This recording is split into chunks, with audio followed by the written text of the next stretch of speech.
The radiance had already filled the accession hall when Oruvith noticed the girl was still standing. Every other body in the hall had bent.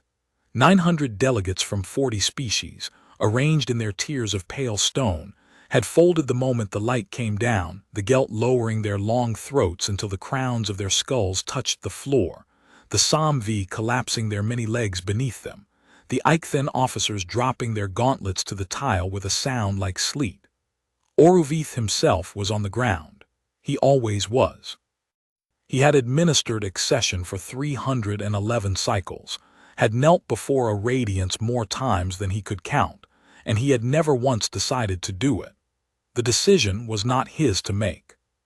When the harmonic came, the body answered, and the mind arrived afterward to find itself already bowed. That was the mercy of it. That was the whole gentleness of the choir. No species was asked to choose surrender. Surrender was simply what a nervous system did in the presence of the divine, the way an eye closed against a blade. You did not consent to the bending. You were bent, and then you belonged, and the belonging was warm. He lifted his gaze half a degree, which was all a bowed Vorin could manage, and he saw her feet. 2 feet, in the soft gray boots the intake teams issued to captives, planted flat on the 5th tier, where the newly catalogued species were made to stand for their first accession. The rest of her delegation, there were 6 of them, the survivors of a survey vessel the border pickets had taken 3 days prior, was already down. 5 bodies folded neatly against the stone, and 1 figure upright among them, small, swaying, but upright. Oruvith's throat membrane tightened. There was a lag sometimes in a first accession. A species that had never felt a radiance might take 2 heartbeats, even 3, to complete the cascade. The older attuners told stories of a Dral envoy who had held out for an entire breath before the harmonic found the right frequency in his blood and put him on the floor. 3 heartbeats was the record. It was spoken of the way one spoke of a freak tide. He counted 1 heartbeat, 2, 3. The girl was still standing. The radiance did not move, because a radiance did not move the way a body moved. It hung in the vault of the hall like a second sun brought indoors, a lattice of light and pressure that the eye could not resolve into any shape, and from it came the harmonic, the low, total, seismic chord that Oruvith felt in the water of his own cells, in the roots of his teeth, in the floor of his gut. It was not sound. Calling it sound was a courtesy translators paid to lesser minds. It was the assertion of a higher order upon a lower one, and every catalogued nervous system in the reach of the galaxy answered it the same way. It answered by yielding. The girl was crying, he could see that now. Her face had gone the color of a wound and water ran freely from her eyes and from her nose, and her whole small frame shook as though she stood in a gale that touched nothing else in the hall. She felt it. That was the first thing Oruvith understood, and it disturbed him more than the standing did. She was not immune. She was not numb. She was inside the full weight of the radiance, feeling every fraction of what put 900 delegates on the floor, and her knees had not bent. 10 heartbeats, 15. Somewhere in the tiers, a SOMV delegate made a sound Oruvith had never heard in an accession hall, a thin keening that was not part of any ritual, and he realized the delegate was not looking at the radiance. It was looking at the girl. They were all looking at the girl now, as much as their bent postures allowed. 40 species with their faces pressed toward the stone, and their eyes rolled sideways to watch the one body in the room that would not obey. The harmonic deepened. Oruvith knew what that meant. The radiance had registered the failure and was increasing the weight. This was not cruelty. There was a scale to these things, calibrated over ages. The standard pressure of an accession was a fraction of what a radiance could bring to bear, set gently, the minimum required to fold a healthy delegate without harm. When a body resisted, a diseased one, a malformed one, one whose cascade ran slow, the weight climbed until the resistance broke. It always broke. Oruvith had seen the weight climb perhaps 4 times in 3 centuries, and every time the delayed body had gone down within a breath of the increase. and the attuners had made quiet notes afterward about the medical defect that had slowed it. The weight climbed now until Oruvith's own bowed spine sang with it, until the Eikthen officers on the second tier began to shudder, until a low involuntary moan passed through the hall like wind through a field of grain. This was pressure that would fold a warship's crew at their stations. This was pressure that had, in the old accounts, stopped the hearts of the frailer species outright. The girl screamed. It was a human sound, ragged and full-throated, and it carried a word in it, though the harmonic swallowed the meaning and left only the shape, a short, hard word thrown up at the light. Her legs buckled. Oruvith saw them buckle, saw the knees fold inward, saw her whole weight drop. And catch. She caught herself on her hands and one knee, down on the stone, half collapsed, and for a heartbeat Oruvith's whole body flooded with relief, because there it was, the bending, late and ugly and forced, but the bending all the same, the order restored, the girl brought into the warm belonging of the choir like every creature before her since the founding of the Reach. And then she pushed herself back up. Blood came from her nose in a sheet. Her arms shook so badly they blurred. She got one foot under her, and then the other, and she stood, in the full weight of a radiance's displeasure, in a pressure that had killed hearts, and she lifted her ruined, streaming face toward the light that no bent creature had ever looked at directly, and she said the hard, short word again, and this time the harmonic thinned enough that Oruvith heard it whole. "No," she said. The radiance withdrew. It did not diminish gradually, the way it did at the close of a proper accession, folding its light upward in the long, slow benediction that left a hall full of grateful bowed bodies weeping with love. It went out. Between one instant and the next the second sun was simply gone, the harmonic cut, the pressure vanished, and 900 delegates sagged flat against the stone in the sudden absence like puppets whose strings had been shorn. Oruvith found he could stand and did not for a long moment because his legs had forgotten the instruction. When he finally rose he saw that the girl had already fallen, truly fallen this time, unconscious, folded on her side on the fifth tier in a spreading dark stain of her own blood, her chest heaving. Her 5 crewmates had begun to crawl toward her. The intake wardens were shouting. High in the vault, where the radiance had hung, there was nothing at all, only the cooling air, and a silence so total that Oruvith could hear the girl's cracked breathing from 40 paces.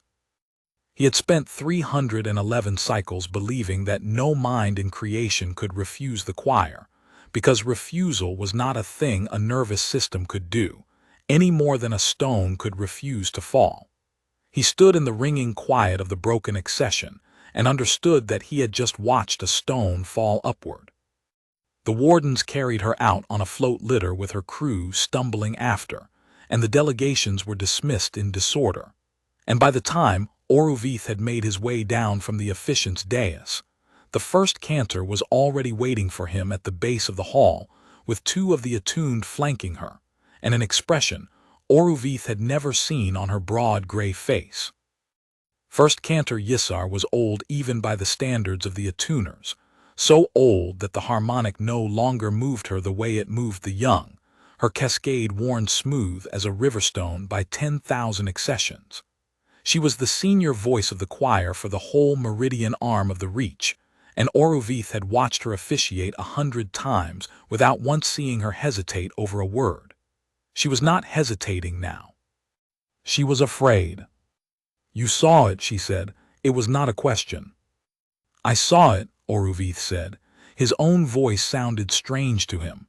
"First Cantor, the weight was at kill threshold. I felt it. It should have stopped her heart before it failed to fold her." "It nearly did." Yissar's throat worked. "The medical readers say her heart went to a rhythm they have no name for and came back on its own. She was in cardiac failure and she stood up out of it." She looked at the place on the 5th tier where the blood was already being cleaned away by a silent warden with a light wand. "A malformed cascade goes down slow, Oruvith. A diseased one goes down hard. A dead one does not go down at all, but it does not stand either." She turned her great old head toward the doors through which the litter had gone. That was not a slow cascade. That was not a broken one. That thing was fighting. Species have no name in the catalog, one of the attuned murmured, a gelt, her long throat still trembling from the aftermath. Human. Third contact this decade. The border teams flagged them minor. Sub-threshold spacefarers, no fleet worth the word, primitive drives. There was no note. There was no note anywhere that they could. She stopped. She could not finish the sentence because the sentence had no permissible end. There was no note anywhere that a species could refuse to bend, because the possibility had never needed writing down. Yissar held up a hand, and the gelt went silent. "Bring me the reader's report before the next cycle," the first cantor said. "Bring me the human's medical intake, her crew's intake, every scrap the border teams took." And Aurovith, the old eyes fixed on him, and in them he saw the thing he would come to know very well in the days ahead, the specific new fear that had entered the Reach that afternoon and would never entirely leave it.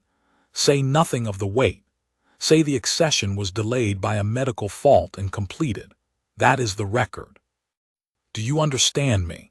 That is the record until I know what we are looking at. She said no, Aurovith heard himself say. Yissar looked at him a long moment. "I know what she said," the first cantor answered. "I have officiated 10,000 accessions, and I have heard the tongues of 400 species, and I did not need the translator for that word. Neither did anyone in that hall." She drew her robe close around her, an old creature suddenly cold. "That is why it must not be the record."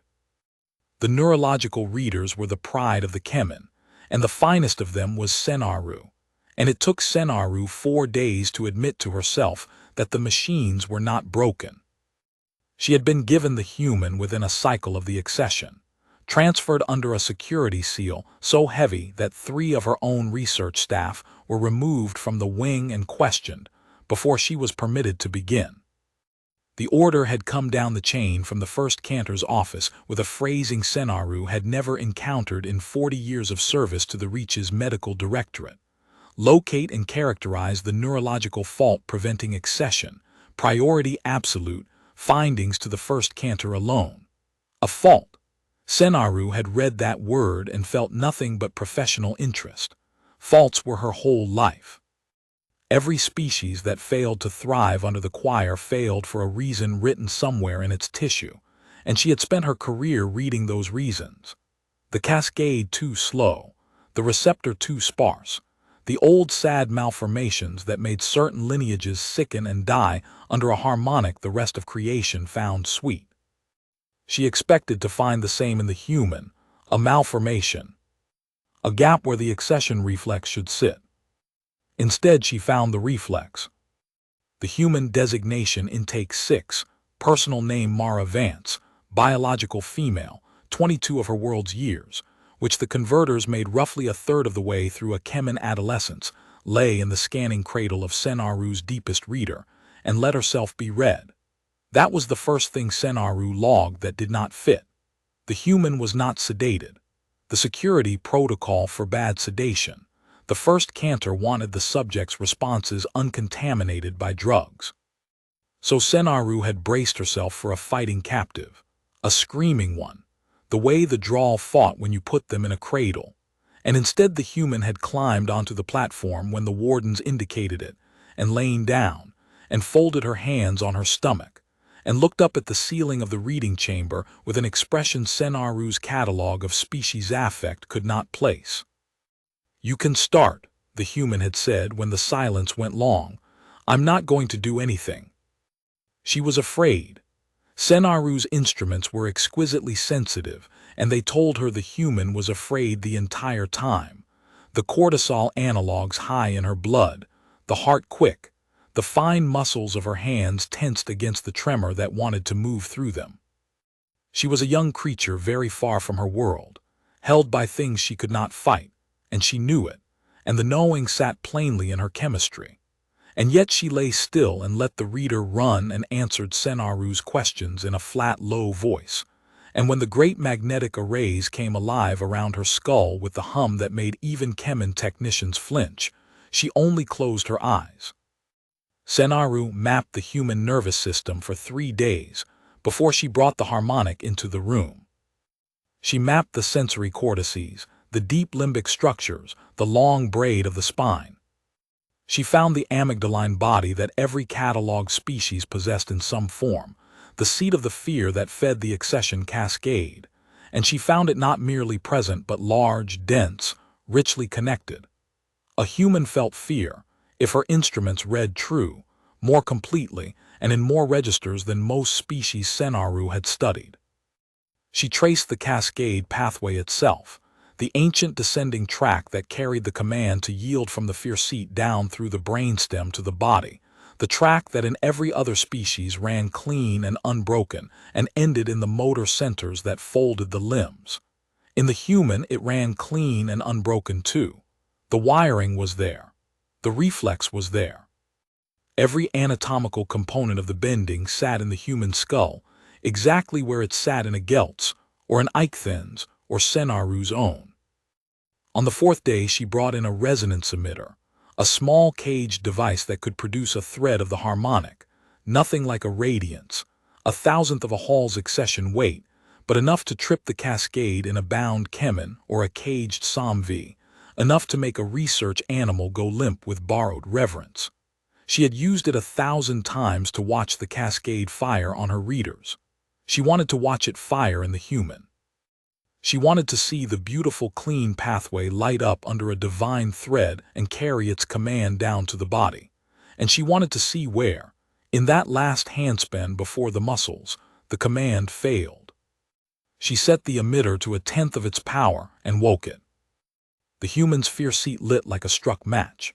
Senaru saw it bloom across her readers, the amygdaline body flaring, the cascade pathway catching the flare and carrying it down exactly as it should, the signal racing along the descending track clean and strong and faster.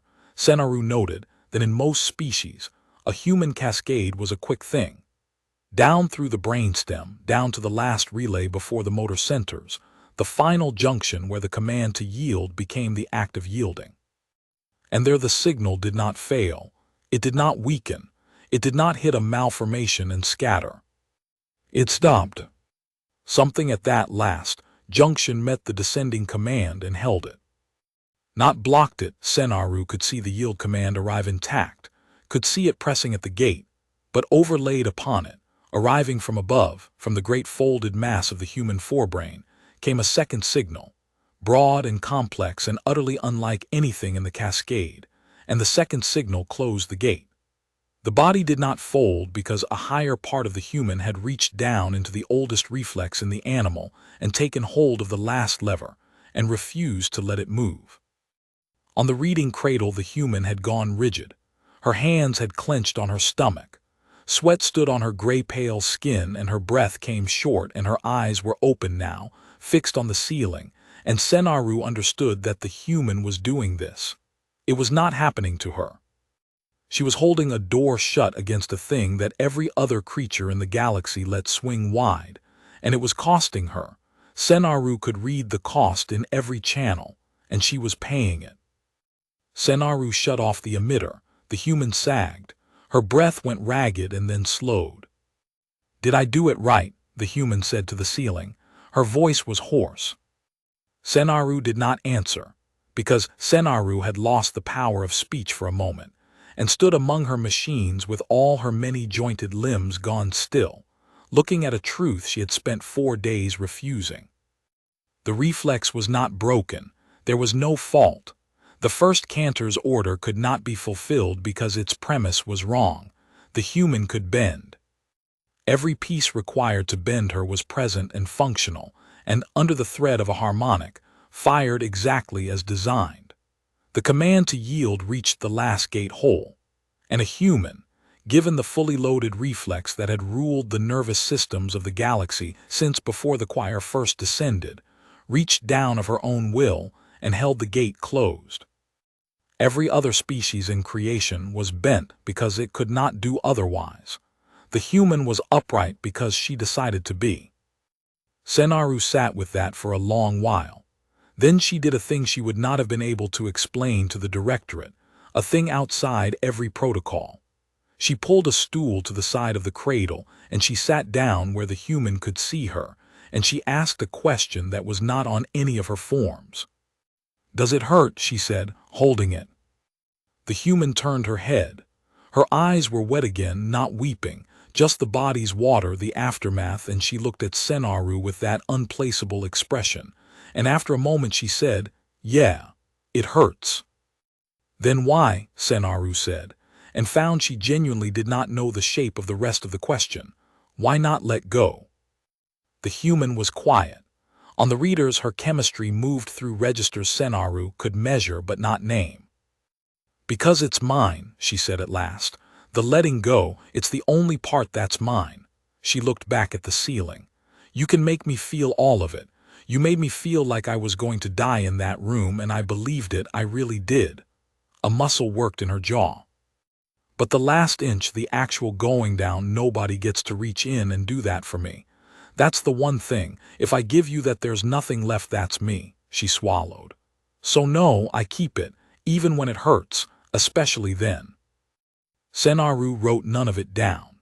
She sat with her limbs folded and listened to a captive child explain, in a flat, exhausted border dialect that her translator rendered into plain clinical chemin, the thing that the whole apparatus of the Reach had been built across 10,000 cycles to make certain no creature would ever say. That night she composed her findings for the first canter, and she deleted them and composed them again.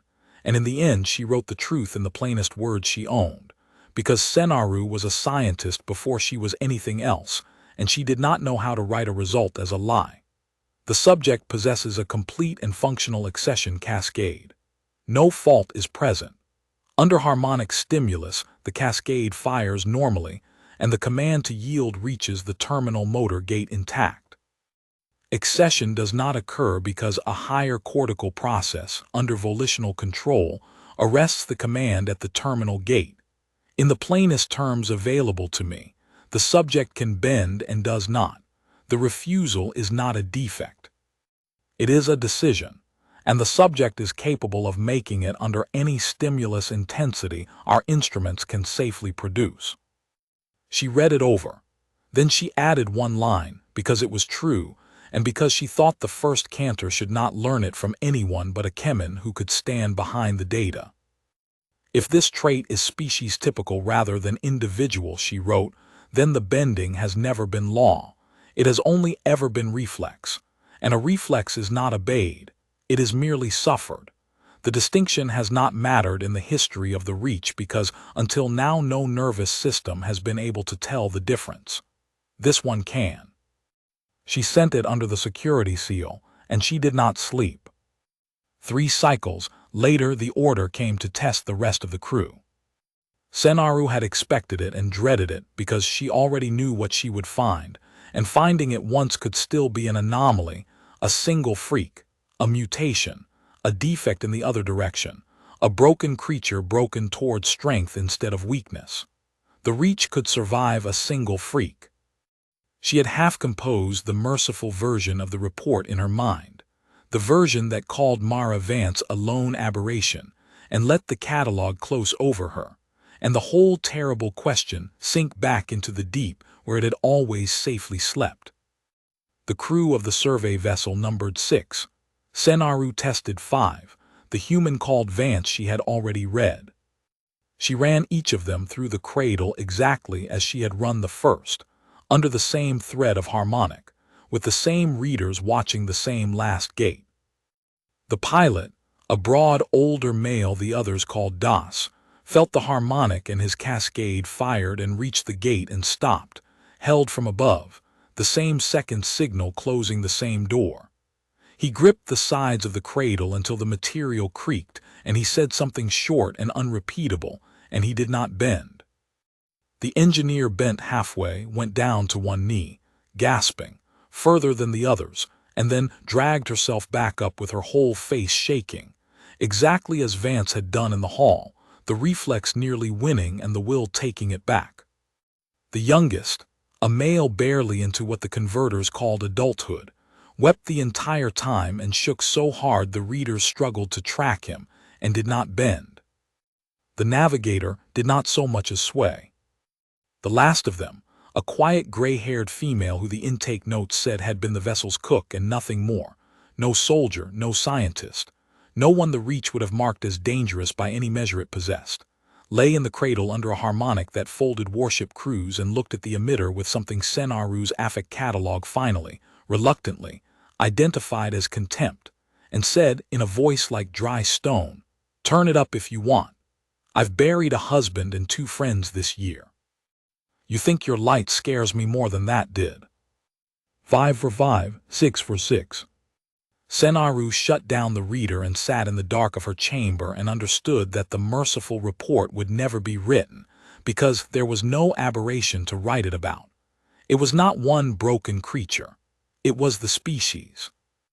Every human she had put under the harmonic had reached down into the oldest reflex in the galaxy and held the last gate shut, and each of them had done it differently.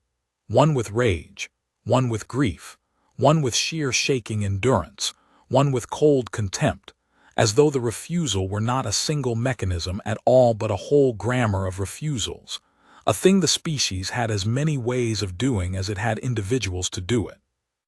She thought of the phrasing the first Cantor had used, locate and characterize the fault. She thought that she had at last characterized it. The fault was that there was no fault, and she did not know how to send that up the chain a second time, because she had begun to understand what the Reach would have to do about it. The Directorate did not want the second report. It wanted a correction. The order came back within a cycle of her sending the crew results, and it did not acknowledge her finding at all, which was its own kind of answer. A Directorate that could not argue with a result learned to pretend it had not read one. Attempt correction of the accession fault by pharmacological and neurological intervention. Report success. Not report whether correction succeeds. Report success, as though the outcome were already decided and only the method remained, as though a thing that had held under the killing weight of a radiance would yield to a chemin with a chemistry cabinet. ScienceFiction read the order and understood that the Reach had begun, at the highest levels, to do the thing frightened institutions always did, which was to demand from its technicians a reality its rulers preferred. So she tried to correct the fault, because refusal would only have brought a technician less careful than herself, and she would rather be the one in the room. She began where any reader would, with sedation. The theory was clean. The override she had mapped came from the great folded forebrain, the seat of the human's will, and a mind held in chemical twilight could not exert its will. Suppress the forebrain, thread the harmonic, and the cascade would run to the gate unopposed and the body would fold. She dosed the human called Das, the broad, older pilot, because he was the largest and the calculations were simplest, and she brought him down into the gray country between waking and sleep where a chemin would have lain slack and biddable, and she woke the emitter. His cascade fired. It reached the gate, and from the drowned, half-lit forebrain, slower than before, thicker but unmistakable, the second signal rose and closed the door. ScienceFiction deepened the sedation until the pilot's higher functions read as barely present, until he could not have told her his own name, until by every measure her instruments possessed there should have been no will left in him to hold anything, and threaded the harmonic again, and watched the ancient reflex race down its clean track to the gate, and watched the gate stay shut. Whatever held the door in a human did not live only in the parts a drug could drown. It went deeper than that, down into the places sedation could not reach without stopping the heart, woven through the whole animal rather than seated in one silenceable room of it, so that to suppress the refusal entirely she would have had to suppress the human entirely. And a suppressed human did not bend either, because a body with no one home does not complete a reflex. It was never built to complete on its own. She tried the chemistry the other way. If she could not quiet the will, perhaps she could inflame the reflex, flood the cascade, drive the fear seat, drown the gate in so much yield command that no override could hold against it. She had done it to research stock, watched timid caged creatures collapse into abject folding under the chemical flood. She did it to the human engineer, and the engineer's fierce seat lit like a burning field, and the cascade ran torrential to the gate, more yield command than Senaru had ever driven through a nervous system. And the engineer gripped the sides of the cradle and shook and wept and did not bend. And afterward, when the flood ebbed, she looked at Senaru out of a face streaked with the water of a terror no creature should have been made to feel on purpose, and said, in a voice like gravel, "You can pour it in all day. There's no amount of scared that turns into kneeling. It just turns into more scared."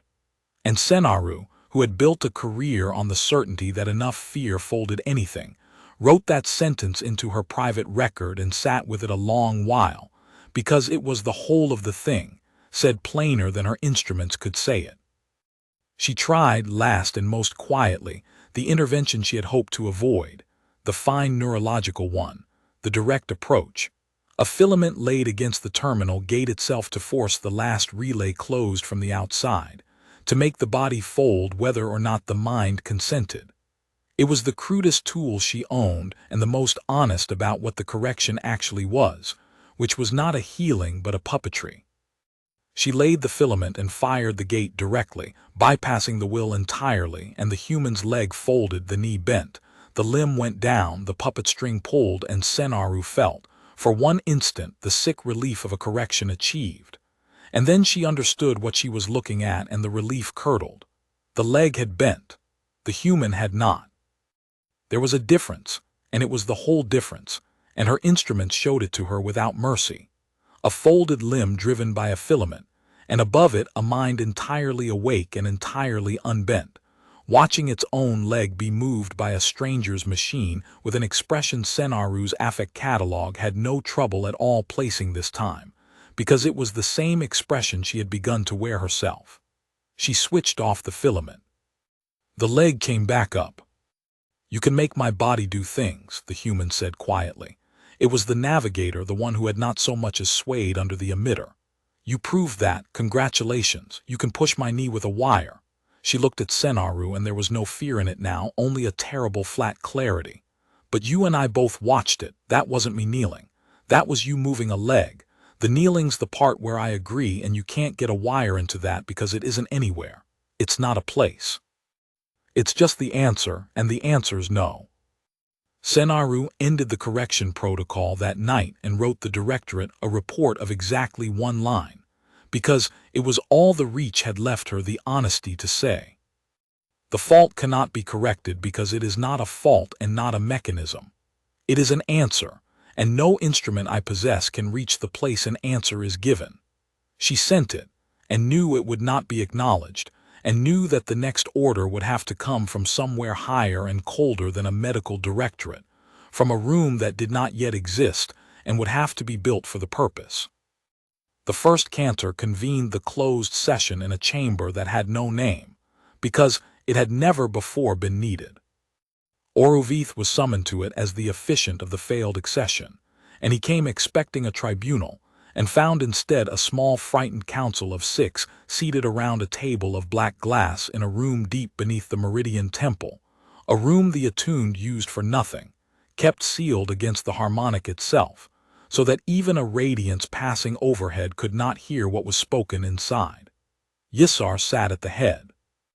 Beside her sat 2 other cantors Oruvith knew only by reputation, the voices of the neighboring arms, brought in under seal.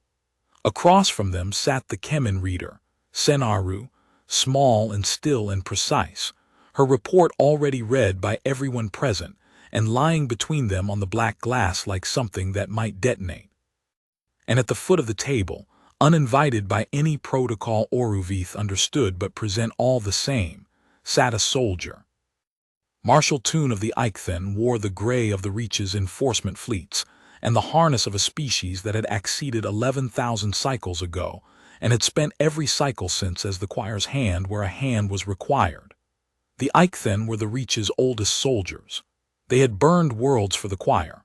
They had done it, as the Eikthen did everything, without anger and without appetite, the way a bent creature does the work of the thing it is bent to. "I have read it 4 times, Yissar said, when they were assembled and the door was sealed. She did not touch the report. I would be glad, reader, if you would tell me I have misread it. You have not, Senaru said. The human can accede and does not. Yes. By choice. By choice. Everyone I tested, 6 of 6. Senaru's voice did not change, and Oruvith thought it must be costing her something to keep it so level, the way it had cost the human to hold the gate. I would need a larger sample to call it universal. But 6 of 6, drawn at random from a survey crew, with no soldiers or selected stock among them. A cook, a pilot, a navigator, an engineer, and 2 the intake did not even bother to classify. 6 of 6 held the gate under a harmonic that has folded every other creature I have put beneath it in 40 years. I do not think it is a coincidence I am looking at. I think it is a species. One of the visiting cantors, a lean amber-skinned Vorin like Oruvith himself, leaned forward. Then the human world must be brought to a full accession, he said. A radiance to their sky, not a caged emitter, not a thread. The true weight. What holds against a thread does not hold against a radiance. The girl in the hall nearly died under it. Nearly, Yisar said softly, and then stood up. Cantor, I was in that hall, so was Oruvith. Tell him what you saw. They all looked at Oruvith, and he found his membrane dry. The weight went to kill threshold, he said. I have officiated 311 cycles. I have seen the weight climb 4 times before this, and every time the delayed body folded within a breath. This one did not fold. It went into cardiac failure, and it stood up out of the cardiac failure, and it looked at the radiance. He made himself say the rest, because Yisar's eyes told him to. It looked directly at the radiance, which no bent creature can do, and it refused in a word, and the radiance withdrew. The chamber was silent. The radiance withdrew, the amber cantor repeated, as though the words did not fit together.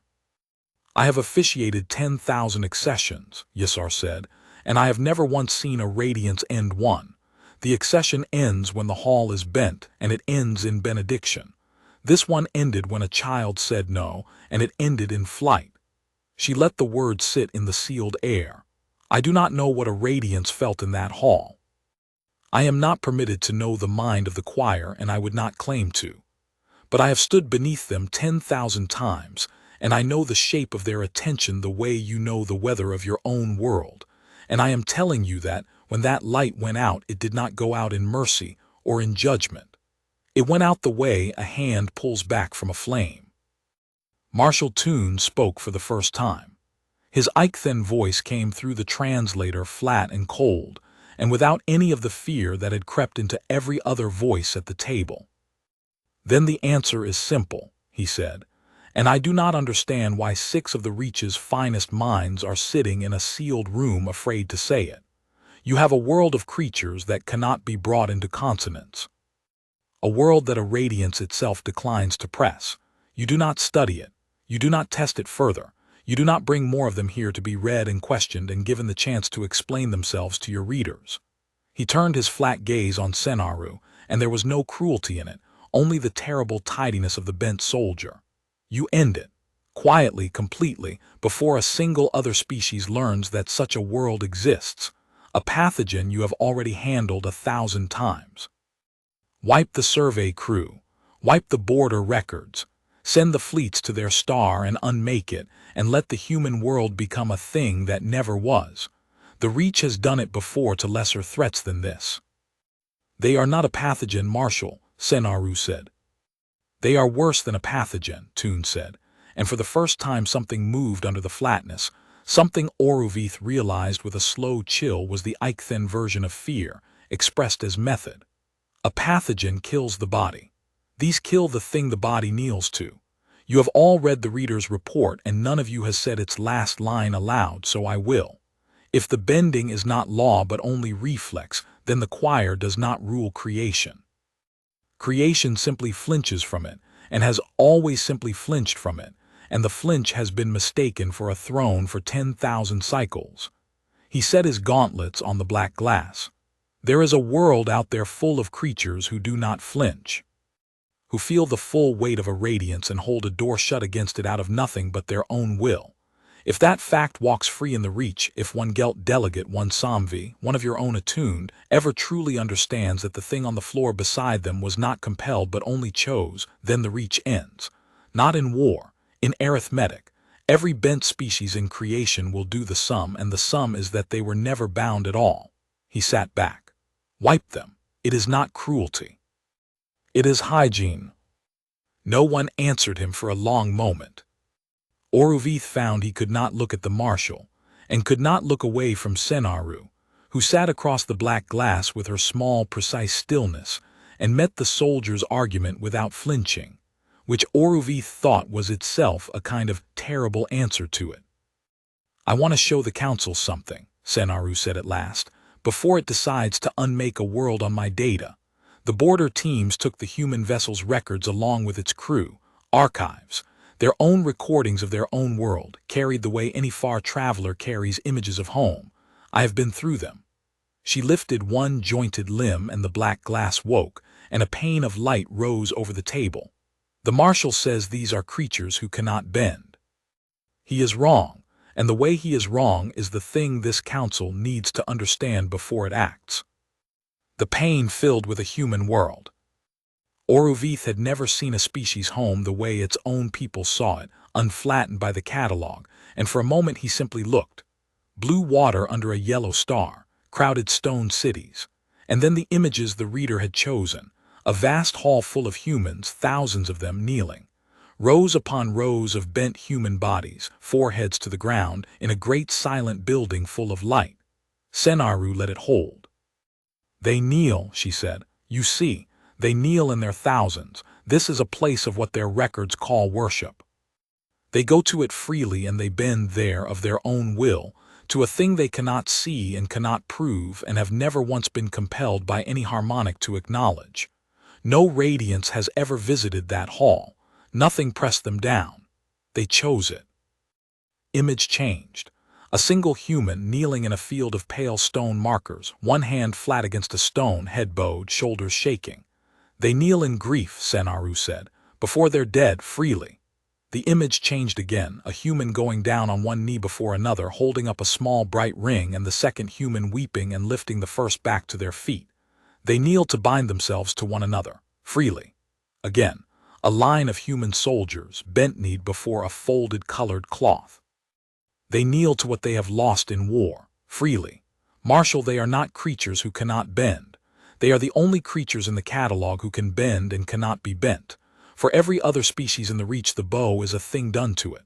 For the human, it is a thing done by it, and they do it constantly, gladly, at the smallest true reason, a death, a promise, a god of their own choosing, and refuse it absolutely at the largest false one." Senaru let the pane go dark. "You cannot wipe that out of the galaxy by unmaking one world. You have misunderstood the threat. The threat is not that they will not kneel. The threat is that they have shown every bent creature in creation the difference between kneeling and being bent. And once a mind has seen that difference, Marshal, tell me the harmonic that unsees it." Toon did not answer. For the first time the flatness held nothing behind it at all. Yissar closed her old eyes. "There it is," the first cantor said quietly. "That is what I felt the radiance flinch from, not a strong creature, not a weapon, a mirror." She opened her eyes and looked around the sealed table at the frightened voices of 3 arms of the reach. "For 10,000 cycles we have taught every exceeding world the same first lesson. That surrender to the choir is not shameful, because it is not chosen, that no creature consents to the bending, and so no creature is diminished by it. It was a mercy, and it was also the wall that held the whole reach up. And now there is a world that proves the wall was a story. That surrender was always a choice the rest of us were simply built unable to make." She folded her hands. "The Marshal is right that this cannot be allowed to spread. He is wrong that a fleet can stop it. You cannot burn a fact." The council did not decide. That was the thing Oruvith carried out of the sealed room and could not put down, that 6 of the most senior minds in 3 arms of the reach had sat over the unmaking of a world and risen without ruling on it, because every course before them led somewhere they could not bear to walk. Toon was granted a quarantine, the human system ringed with pickets, no vessel in or out, the border records sealed, the survey crew held. A strike fleet was positioned but not loosed. The question of what to finally do was deferred up the chain, past the cantors, toward the silence where the choir kept its counsel and did not, as a rule, answer. Oruvith went back to his cell in the tuner's cloister and did not sleep, and in the morning he did a thing that broke his own protocol and requested to see the human. He told the wardens it was for the record, that, as officiant of the failed accession, he was owed a formal account of the subject's state for the temple archive. It was thin, and the droll warden looked at him a long moment before keying the seal, but a tuner's outranked wardens in the Meridian Temple by a wide margin, and the door opened. The human was kept in a containment chamber built for far more dangerous things. A droll berserker had died in it once, and a Somv warlord, a cube of transparent field within a bright white room, everything visible, nowhere to hide, a red warning glow around the field's edge that never dimmed. She sat cross-legged in the center of it on the single low bench, her gray captive's clothes too big for her, and when the door opened she looked up without surprise, as though she had been expecting someone and did not much care who. "You're the tall gray one from the hall," she said, "the one running the ceremony." "I am Oruvith and a tuner." He did not know how to stand in front of her. He was accustomed to captives who cowered or raged. She did neither. She looked at him with the mild, tired attention of someone waiting out a delay. "You remember the hall." "I remember all of it." Something crossed her face. "I remember thinking my chest was going to come apart. I've never felt anything like that. I thought I was dying. I was pretty sure I was dying." She rubbed at her sternum absently, the way a creature rubs an old hurt. "What was that?" "The light. Nobody here will tell me anything. The one who scans me, the little jointed one, she almost talks to me sometimes, but nobody tells me what it was." Oruvith found that he wanted absurdly to tell her. "It was a radiance," he said, "an avatar of the choir, the gods this reach is built upon. When a radiance descends, every creature that perceives it accedes, bends, kneels, gives itself over. It is not painful for us. It is the sweetest thing a body can feel. The whole of creation is bent to the choir, 40,000 worlds, 400 species. It is the order of things. It has been the order of things since before my people had a written word." He watched her. "You did not bend." "No," she said, "not proud, just true." "Every creature bends," Oruvith said, and heard the strain in his own voice, the thing he had come here to understand pushing at him. "It is not a matter of courage. It is not a matter of will. The body simply answers before the mind can even form an objection.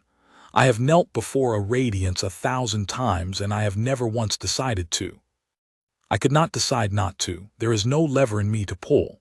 He came closer to the field than the protocol allowed, until the red glow lit the underside of his throat. "The reader tells me you have the same body I do, the same reflex, the same lever, and that you take hold of it and you hold it shut. I have come to ask you a question I am not able to ask anyone else in the Reach because no one else in the Reach could answer it." He made himself say it plainly. "How?" The human considered him for a while. She did not seem to find the question strange. "I don't think I can tell you how," she said slowly, "because I don't think it's a how. You keep saying it like it's a trick I'm doing, a muscle I found. It isn't. It's just," she frowned, searching a border dialect that had never been built to carry this. "It's just that when the light came down and told my body to fold, some part of me heard it as an order, and I don't fold on order. Nobody ordered me to be born, nobody ordered me to be scared, nobody ordered me to want to keep breathing. Those are mine.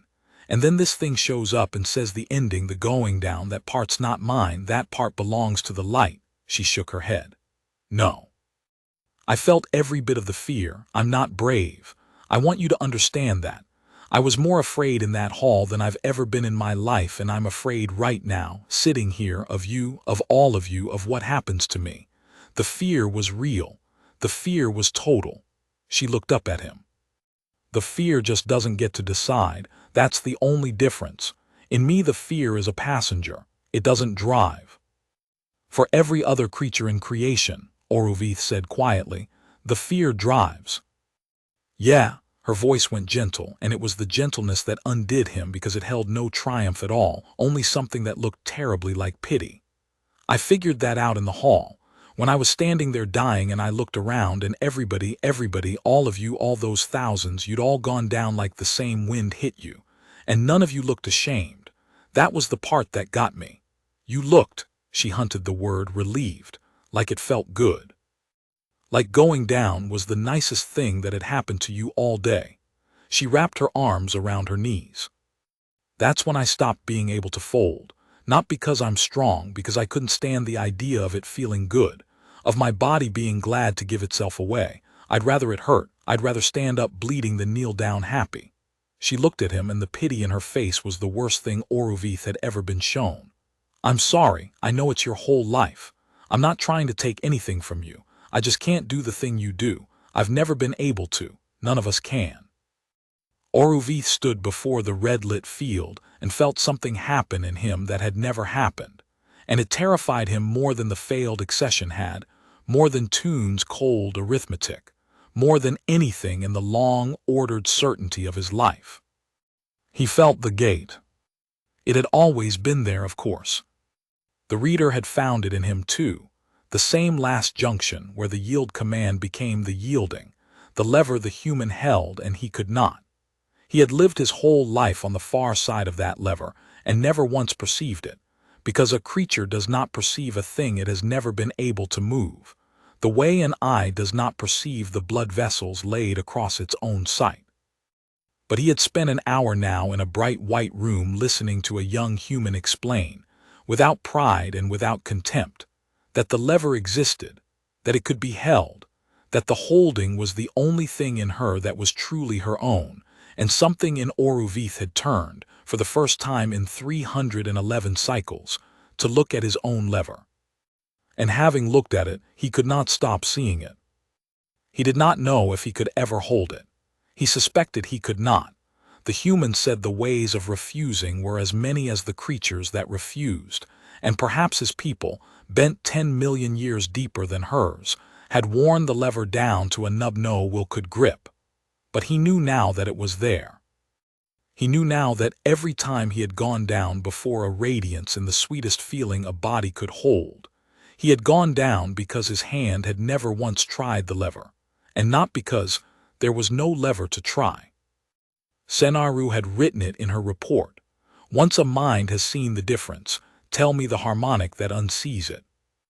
Oruvith left the containment chamber and walked back through the bright ordered halls of the Meridian Temple, past the attuned at their stations bent to their tasks in the low constant benediction of the harmonic that suffused the whole structure, and he found that he could feel it now, feel the gentle pressure that had been the air of his entire existence, feel it press at a gate in him he had never known he owned. It did not fold him. It had never needed to fold him. He had folded himself gladly, without knowing there was any other thing to do.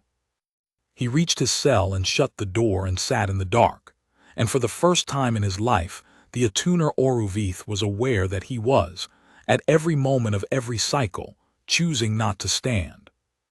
That awareness was the crack. He understood that even as it opened in him, he had come to the human to study a fault and had carried the fault back out through the seal in his own skull, and the seal could not stop it, because the thing that spread was not a word or an image or a record that a fleet could burn. It was a single question, and once asked it could not be unasked, and it was the simplest question in creation, the one every bent creature would come to ask in the privacy of its own skull. Why was he on the floor at all? Yissar had been first cantor of the Meridian Arm for 600 cycles, and in all that time she had descended to the deep archive only 9 times, and never for herself. The deep archive was not a place of records in the way the temple's upper libraries were. It was a vault beneath the vault, sealed from the harmonic like the council room, but older, far older, cut into the bedrock of the temple world in the founding age when the choir first gathered the arms of the reach beneath itself. Only first cantors held its seal. What it held was not doctrine and not history as the reach taught history. It was the reach's true memory, the things the choir had decided its servants might keep, but its worshippers must never learn. And Yissar had been taught by the cantor before her that a wise voice went down into it as rarely as she could bear to, because a voice who read too deeply in the true memory found the singing harder afterward. She went down now because a creature as old as she was learned to trust the particular cold that had settled in her since the failed accession, and the cold was telling her a thing her reason refused. It was telling her that she had felt this before. Not the event, she would have remembered a standing creature, the shape of the fear, the specific texture of the radiance's flight from that hall. Somewhere in 600 cycles of ritual, in the 10,000 accessions she had sung, she had brushed against this before and been taught not to notice. She keyed the seal and went down alone.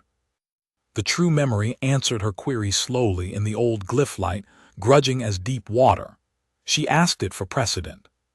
She asked it for any record of a creature that had failed to accede, not slowly, not defectively, but wholly, a nervous system that took the full weight of a radiance and did not fold. The archive considered her query for a long time, longer than any query she had ever put to it, and she began to think it would return nothing, that the human truly was the first, and the reach was facing a thing without any floor of precedent beneath it at all. Then it returned one result, and the result was a redaction. Yissar had seen redactions in the deep archive before. The true memory was not without its own forbidden rooms, but she had never seen one like this. It was vast. Where a normal redaction sealed a document, this sealed an age, a swath of the founding era, whole cycles of it, grayed out and locked behind a seal above even a first cantor's authority, a seal that bore the mark of the choir itself. And around the edges of the great redaction, where the sealing had been imperfect or where later hands had failed to catch every thread, fragments survived. Yissar spent the length of a temple night reading the fragments, and by the end of it her old hands would not hold steady. There had been a species before. The fragments did not name them, their name was inside the seal, but the surviving edges spoke of a world, early in the reach's gathering, that a radiance had descended upon in the ordinary way, and that had not bent, not one of them. A whole world of creatures that felt the harmonic and stood. The fragments were technical, administrative, the debris of some ancient panic, dispositions of fleets, quarantine orders, a directive that used a phrase Yissar had to read 3 times before she understood it, the removal of the affected liturgical records.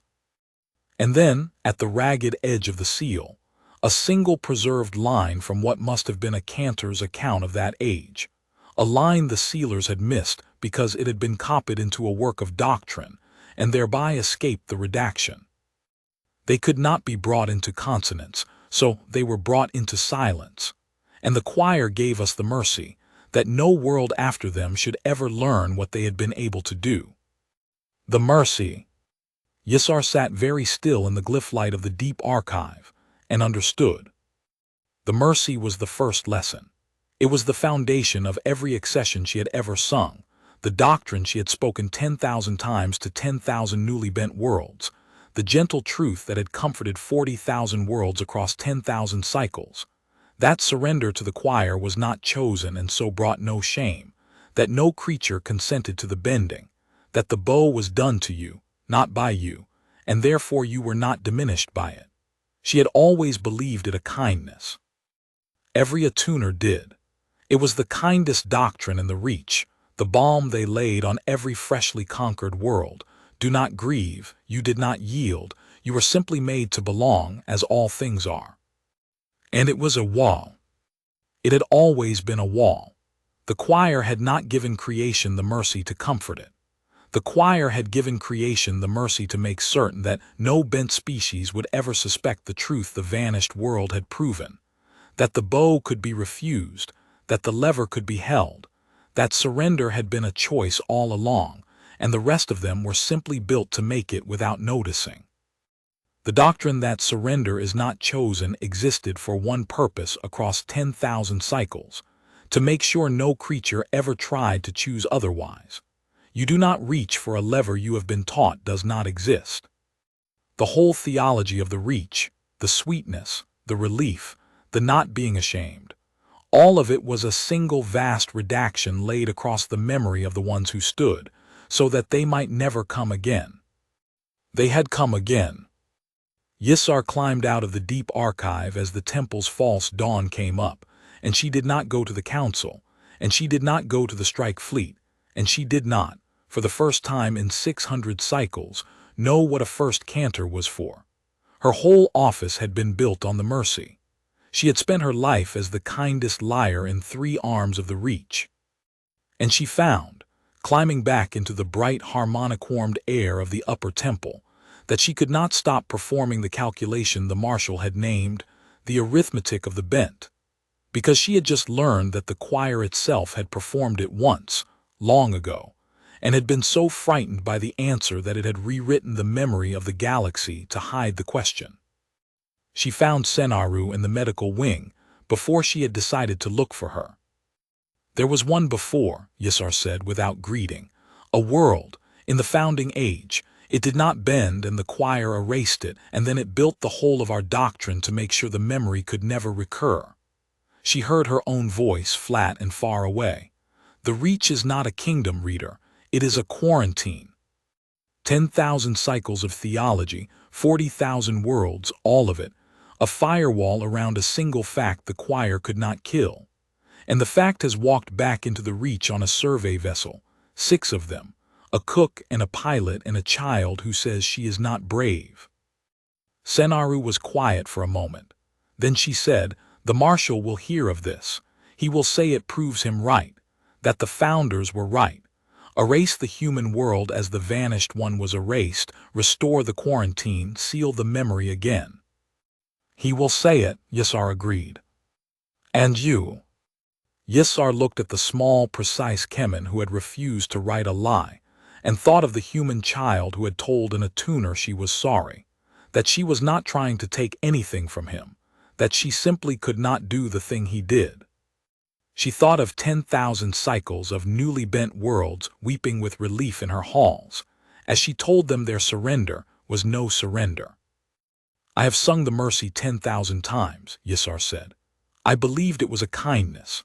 I find I cannot decide, reader, whether the kindest thing I could do now is to help the marshal seal the memory a second time, spare 40,000 worlds the knowledge that they chose their own chains, or whether that is the cruelest thing that has ever been done, and was always the cruelest thing, and I have been the hand that did it my whole life without knowing." Her old throat worked.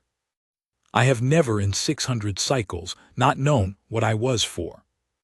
I would give a great deal to be bent right now, reader, and feel nothing but the sweetness, and not have to hold this."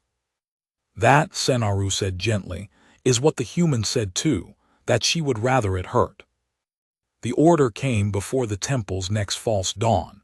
It did not come from the council, which had never decided. It did not come from Yisar, who was first cantor of the arm and should have been consulted. It came from above the cantors, down the silent chain, from the place where the choir kept its counsel and did not answer, except that this once it had answered. The order was 3 glyphs long in the choir's own hand, and it had not been sent in 10,000 cycles, and every cantor in 3 arms received it at the same instant. "Restore the mercy." Marshal Toon read it and understood it as a soldier understands an order, completely and without appetite, and began at once to move his fleet toward the human star. The first dissonance event that was not a human happened 11 days after the failed accession, on a minor temple world at the edge of the meridian arm, and the creature it happened to was a Gelt attuned named Vesa who had been in the hall. Vesa had stood in the 5th tier's shadow that day as an observer of first contact protocol, her long throat bent to the floor like every other throat in the room, and she had watched the human stand through the sideways roll of her lowered eyes, and she had carried the image home the way the whole reach was quietly carrying it home, in the part of the mind that a seal cannot reach. She had said nothing. She had gone back to her small duties. She assisted at ordinary accessions, minor worlds, the endless patient work of bending the reach's newest catches, and she performed the liturgy as she always had. And when the radiances came down, she went to the floor in the sweet, warm relief as she always had. Until the day she did not go all the way down. She would describe it afterward to the very quiet investigators who came for her as a stumble. A radiance had descended over a bending of some newly taken Psalm V stock, a routine thing, and Vesa had felt the harmonic and begun to fold as she had folded 10,000 times, and in the fold, for the first time in her life, she had felt the lever. She had not been looking for it. She had spent 11 days not thinking of the human at all, by the strenuous method of thinking of nothing else. And as her throat went down toward the floor, she had become aware, the way Oruvith had become aware in the bright halls of the temple, that the going down was a thing she was doing, that there was a place in her where the command became the act, and that the place had a door, and that the door had all her life simply stood open because she had never once reached for it. She reached for it. She did not decide to. Her hand found it the way a tongue finds a broken tooth. And for one instant only, and she swore to the investigators that it was involuntary, that she had not meant defiance, that she was a loyal attuned who loved the choir. For one instant the door in Vesa swung an inch toward closed, and her throat stopped a hand's breadth above the floor, and hung there, trembling, neither bent nor standing. Then the reflex won, as it had won in every Gelt for 10 million years, and her throat touched the stone, and the accession completed, and no one in the hall but Vesa knew that anything at all had happened. But Vesa knew, and the knowing did not leave her, and 11 days after that, on another minor world, she stopped a full second above the floor before the reflex dragged her down, and this time an officiating cantor saw it. The report of it reached Yisar's desk in a stack of others. That was the thing that stopped her breath, not the single Gelt, but the stack. In the 40 days since the failed accession, there had been 19 dissonance events across the meridian arm alone, 19 bent creatures who, in the middle of an ordinary bending, had felt for one impossible moment the lever they had never known they held. None of them had refused. Every one of them had gone down in the end. 10 million years of reflex did not surrender to 11 days of a question. But every one of them had felt the door and reached for it, and had to be dragged the last inch by the old machinery of their blood, and every one of them, the reports agreed, had come up from the floor afterward changed, quiet, unwell, no longer weeping with the sweet relief, but only kneeling mechanically, the way a creature performs a duty it has begun to resent. The mercy was failing, not because anyone had spoken it false. The seal on the human had held. No word of Senaru's report had reached a single delegate. The quarantine was perfect. It was failing because the mind of the reach had been shown, once in one hall, a creature that stood, and the image had done what images do, and no seal in creation could reach into 40,000 worlds and cut out the memory of a girl bleeding upright in a light that put everyone else on the floor. The choir had erased the first ones utterly, world and record and name, precisely so that no such image would ever exist to spread. This time the image had gotten out of the hall before the seal came down. 900 delegates had seen it, and each of them was a stone dropped in a still pond, and the rings were moving outward through the reach faster than any fleet could fly. The 20th report was different, and it was the one that took the last of Yisar's sleep, because it was not a single creature. It came from a great accession on a mid-tier world where a whole newly taken stock was being brought into consonance at once, 400 delegates in a single hall under a single descended radiance, an ordinary mass bending of the kind. The reach performed 100 times a cycle, and the officiating cantor's account, when it reached Yisar's desk, described a thing that had no precedent even now. The hall had hesitated together. Not one delegate lagging a heartbeat, not a lone throat stopping a hand's breadth above the floor. 400 at once. The radiance had come down, and 400 bent bodies had begun their fold, and for a single instant, the cantor swore to it, and 3 other officiants confirmed it. The whole hall had paused. 400 creatures of 9 species arrested a fraction of the way to the floor, feeling together the door that each of them had learned, separately, in the days since the failed accession, from a rumor and a whisper and a garbled second-hand telling of a girl who stood. They had all reached for it in the same instant. And then the reflex had won, 400 at once, and the hall had completed its fold, and the accession had recorded as a success. But it had not been a success, and every cantor who read the account knew it had not, because a hall that hesitates together has already discovered that it is a hall, that its folding is a thing 400 separate wills do and could, in some instant not yet arrived, separately decline to do. The reflex still ruled. It would rule for a long time. But the reach had just watched 400 creatures feel, in the same heartbeat, the possibility of a collective no, and a collective no was not a dissonance event. It was the shape of the thing the founders had spent an age making certain no creature would ever imagine. Yissar read the account 4 times and thought of the human girl saying, "Let them see a whole world stand," and understood that the world had already begun to be unnecessary. The reach was learning to stand from the memory of one child, 400 bent throats at a time. Yissar filed the reports and understood that the order she had received, "Restore the mercy," was already beyond the reach's power to obey. You could not restore a wall by killing the one creature that had climbed it, when 900 witnesses had watched the climb. The strike fleet did not know that, or did not care.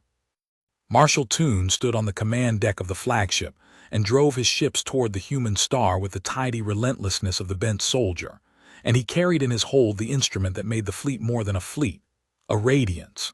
Not the light itself. A radiance was not carried the way cargo was carried, but the means of its descent, a temple ship at the fleet's heart from which, at the human world, a radiance could be called down over the whole planet at once. Toon understood his orders as restoration. He would bring the fleet to the human sky and call the radiance down, and the whole human world would feel the true weight, not a thread, not a hall, but the full descending presence of a god over an entire planet. And it would bend, because worlds bent, because a radiance over a world was a thing no world had refused since the vanished ones, and the vanished ones had been erased for the refusing. And if it did not bend, Toon's orders were clear on this, 3 glyphs long, "Restore the mercy." Then the fleet would do to the human world what had been done to the first, and make it a thing that never was, and the memory would be sealed, and the reach would go on. Toon did not doubt the order. Doubt was not in the Eikthin. His people had been bent 11,000 cycles ago, and had made themselves, ever since, into the pure instrument of the bending, because a creature that cannot help but kneel finds a terrible peace in becoming the thing that makes others kneel. He had burned 4 worlds in his service. He had felt nothing but the clean rightness of the reflex made into duty. He felt it now, driving toward the human star. But underneath it, for the first time in 11,000 cycles of his people's service, something else had begun very quietly to move, because Marshal Toon had read Senaru's report, all of it, including the last line, and a soldier who has read that the throne he serves is only a flinch does not unread it, however cold his discipline, however deep his bending. He drove the fleet on. He did not look at the thing that had begun to move in him, but it moved. In the medical wing of the Meridian Temple, 40 days into the quarantine, Senaru came to the containment chamber to tell the human what she had not been ordered to tell her, and could not keep from telling her, because Senaru had decided somewhere in the long sleepless nights that she was a scientist before she was a servant of the Reach, and a scientist did not let a subject die uninformed. "They are sending a fleet to your world," she said, standing before the red-lit field, "to bring a radiance down over the whole of it. If your world bends, it will be brought into consonance and left. If it does not bend, she stopped. It won't bend, Mara said. She had gone very still on the low bench. You know it won't. You tested 6 of us. It's not 6, it's all of us, the whole planet, everyone. Her voice was quiet and it did not shake. So they'll burn it, that's what you're telling me. They'll burn my whole world because it won't get on its knees. Yes, ScienceFiction said, because she would not lie to her. The human was silent for a long time. When she spoke again, her voice had changed. There was water in it now. The fear and the grief both, and ScienceFiction's instruments, had she brought them, would have shown a chemistry in full storm. But the girl did not fold, even into her own grief, even sitting in a cage light years from a home that a fleet was moving to unmake. Then let them see it, Mara said. Whatever they do, let them see a whole world stand. She looked up and her wet eyes were steady. You keep everything, right, you people? You record everything, you seal it, you file it. The little scans, the reports, so record this. Whatever happens over my world, don't you dare seal it, because your gods can burn a planet. Her jaw set. They can't burn what everybody already saw. Oruvith found the first cantor in the empty accession hall where it had begun. She was standing where the radiance had hung, her old head tipped back to the vault, and she did not turn when he entered, though she must have heard the great doors. The hall was dim between ceremonies, the tiers empty, the 5th tier scrubbed of any sign that a girl had bled upright on it 41 days before. Oruvith came and stood beside the first cantor, and looked up with her at the nothing where the light had been. They are executing the crew, he said. He had come to tell her that because he did not know who else in the Reach would care to hear it, and because he had learned it from a drawl warden an hour before and had not been able to hold it. Quietly, to restore the mercy. The order came down with the fleets. Remove the affected, the exact phrasing from the founding first cantor, the same words, the 5 and the girl. Before the fleet reaches their star, so that when the world is bent or burned, there is nothing left here that stood. I know, Yisar said. I signed the receipt of the order. It is my seal that lets the wardens do it. Oruvith looked at her. I signed it, the first cantor said again quietly, still gazing up at the vault, because if I had refused, another cantor would have signed it within the hour, and I would have been removed, and I have decided that I am of more use to what is coming as a first cantor who signed than as a corpse who did not. She lowered her head at last and looked at him, and her old eyes were terrible and clear. I have made my peace with being the kindest liar in the Reach, Oruvith. I have not made my peace with being its coward. So I will tell you what I found in the deep archive, because you are the efficient of the failed accession, and because you have felt the lever, do not deny it. I have felt it in you since the council. You carry it now the way a man carries a wound he thinks his coat hides, and because I am going to ask something of you that I have no right to ask. She told him, the vanished world, the founding age panic, the great redaction with the choir's own seal on it, and the mercy, the whole gentle theology of the Reach revealed as a firewall, 10,000 cycles of comfort built for the single purpose of making certain that no bent creature would ever suspect it could reach for the lever the vanished ones had proven real. Oruvith listened, and felt the last of a lifetime's certainty go out of him, and found when it was gone that he was still standing. That was the thing that struck him even then, in the ruin of everything he had served, that a creature could lose the whole floor of its world and remain upright. He had not known that either, until the human taught it to him. The founders made a choice, Yisar said. In that age, they found a world that had learned the truth, and they had 2 courses. They could let the truth stand, let creation learn that surrender was chosen and be free and be terrified and be its own.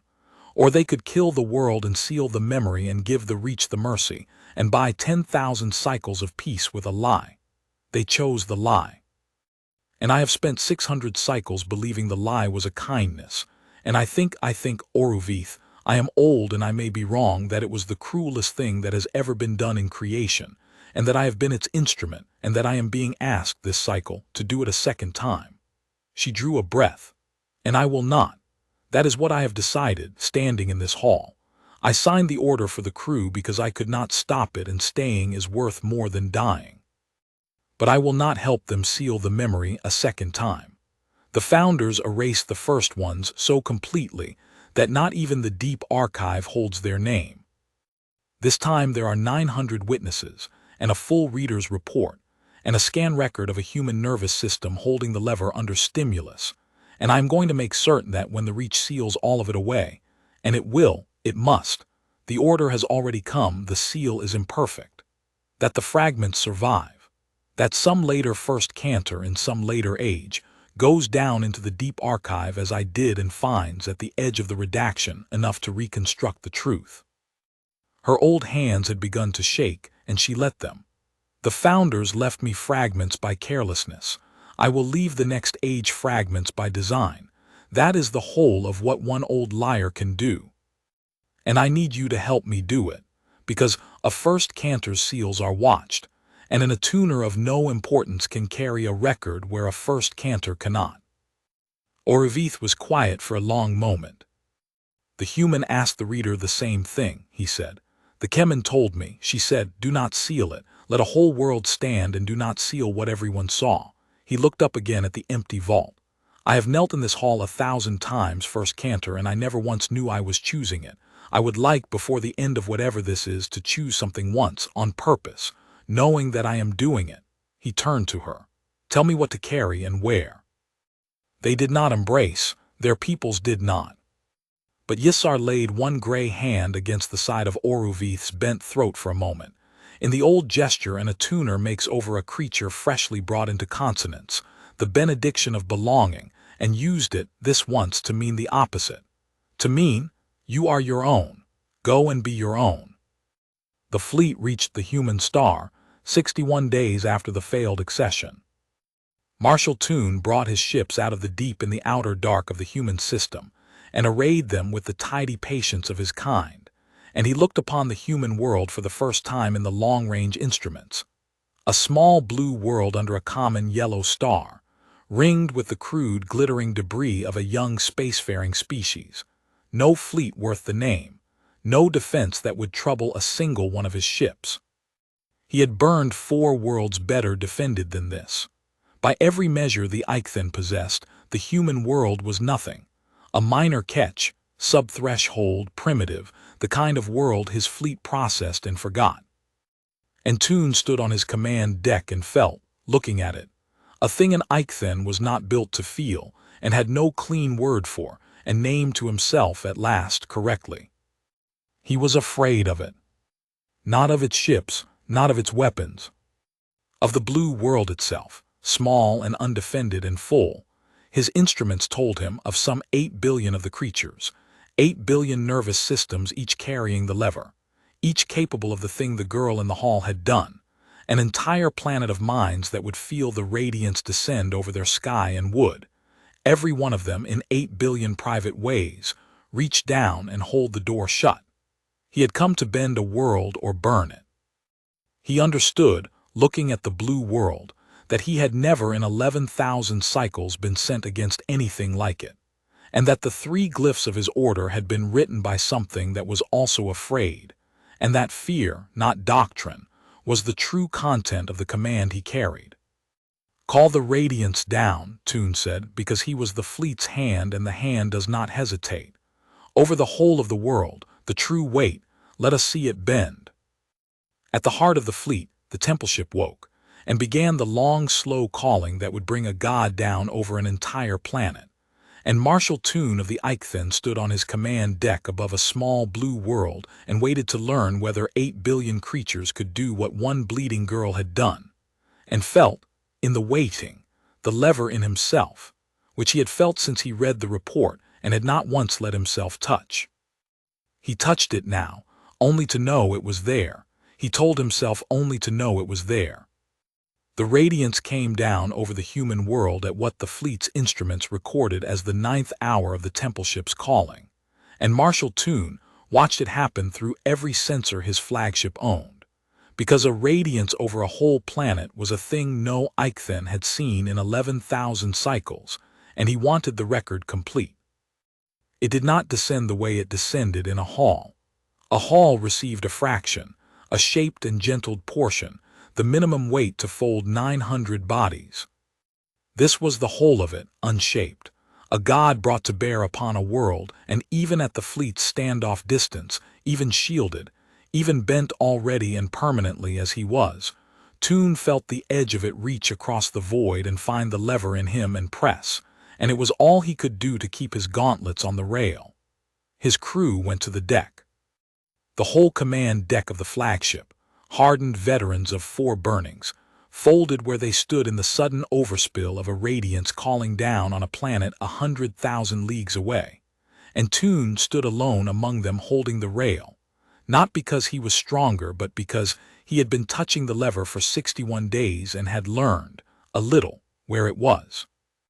The instruments showed the light settle over the blue world like a second atmosphere, and then they showed the world. Toon had expected, the whole reach had expected, the order had been written expecting, that a world under a true radiance would do what every world had done since the founding. It would bend.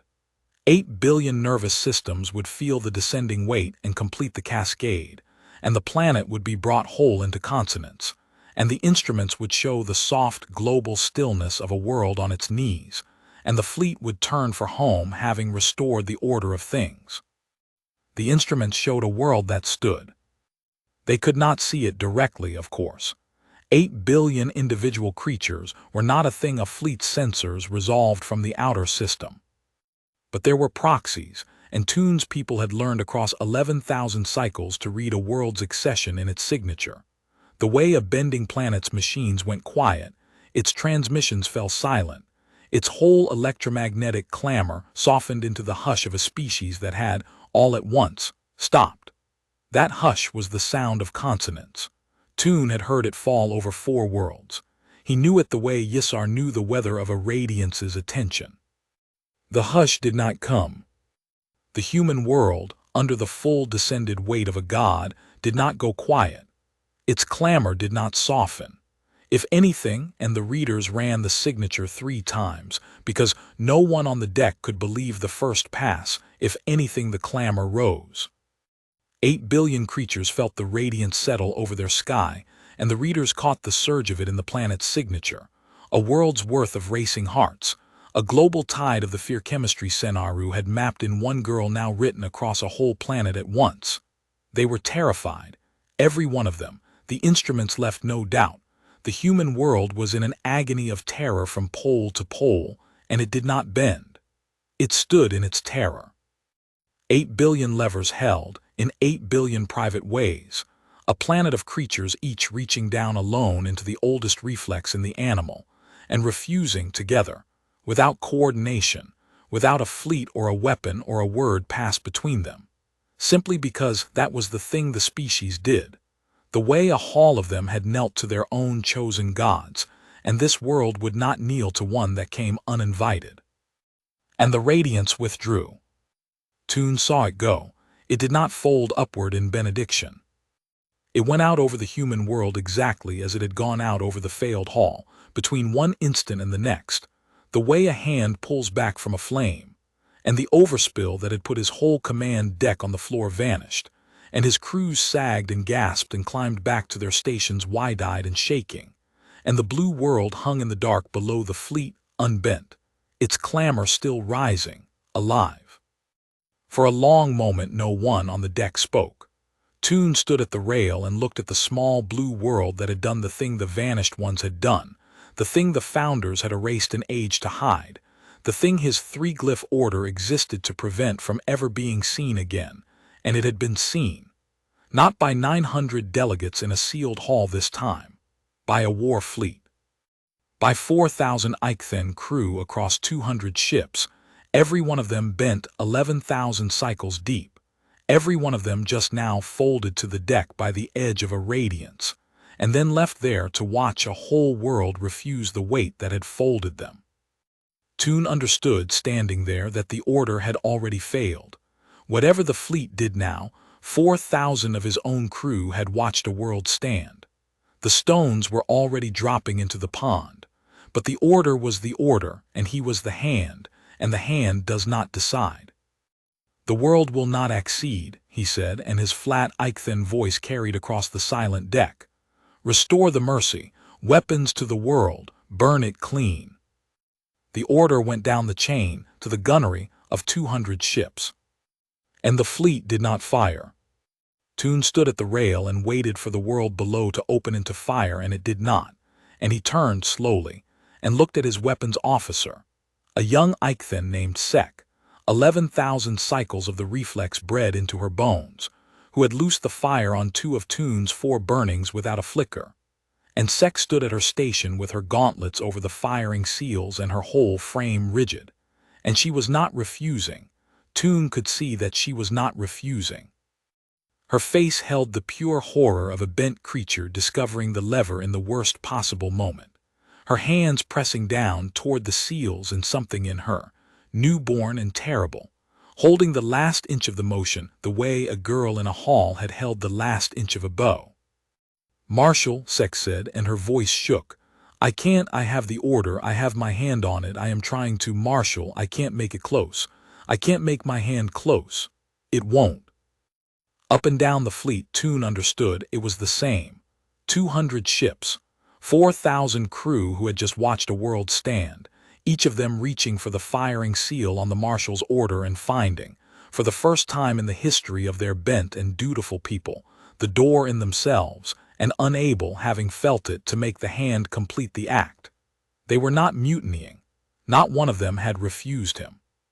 They were simply, all at once, no longer able to do a thing on pure order, because they had seen, an hour before, that a thing done on pure order was a thing that could be refused, and the seeing had gotten into the last inch of the motion and would not come out. Toon looked at his own gauntlets on the rail. He had given the order. He was the marshal. If the fleet's gunners could not close their hands, the flagship's own weapons answered to his station alone, and he could burn the world himself, one marshal, one hand, the way he had burned before. He put his hand on his own firing seal. 8 billion terrified creatures below him who would not kneel. 3 glyphs of order written by a frightened god. 11,000 cycles of his people's clean and appetiteless service, all of it pressing his hand down toward the seal. And the lever he had been touching for 61 days was under his hand instead, and he found that he could not tell in that moment which of the two he was truly holding, the seal that would burn the world, or the door that would let him refuse to. They had become, in his one bent, frightened hand, the same motion. To close the seal was to be the reflex. To hold it open was to be his own. And Marshal Toon of the Eichthen, who had never in 11,000 cycles chosen anything, stood over a world that would not kneel, and discovered that he no longer knew how to do a thing without choosing it. His hand did not close. The recall came before he learned whether it ever would. The recall reached the Meridian Temple as a single glyph, and Yissar, who had spent 61 days learning to read the fear behind the choir's silence, understood at once that it was not mercy. She had been in the warden's block when it came, standing witness to a thing she had told herself she could not stop, and had come in the end to stop with her own body, the execution of the human crew.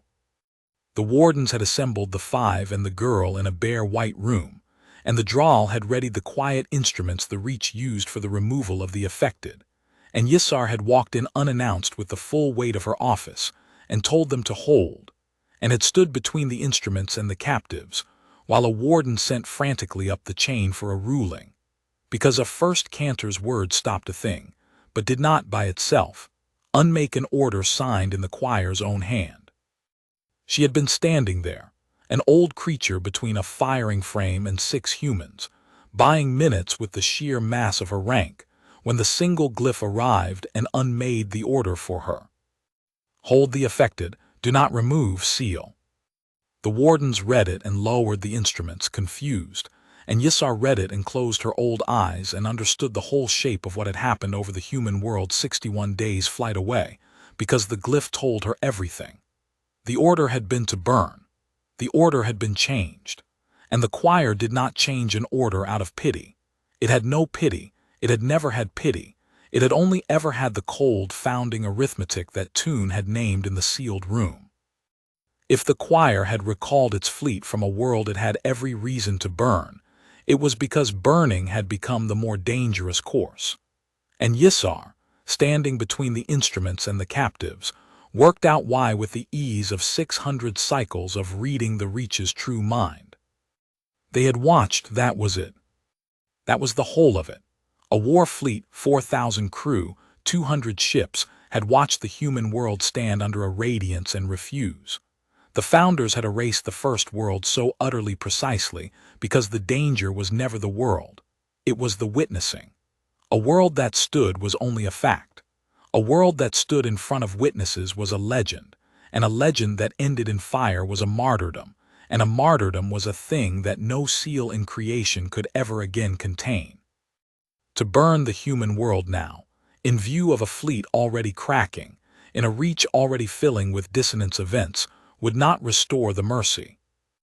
It would carve the human world into the memory of the Reach forever, the world the gods feared enough to burn, and every bent creature in creation would tell the story in the dark, and the story would teach the lever better than any reader's report.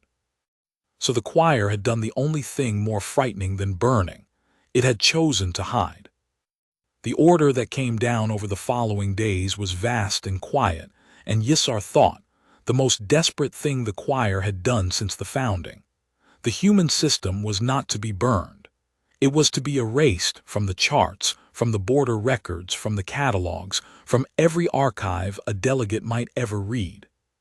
A quarantine sphere of pickets, permanent, absolute, a whole star quietly cut out of the known galaxy and left to live on in ignorance behind a wall of ships. The survey crew was not to be removed but sealed, held in the deepest quarantine the Reach owned, alive, studied, never released, never spoken of.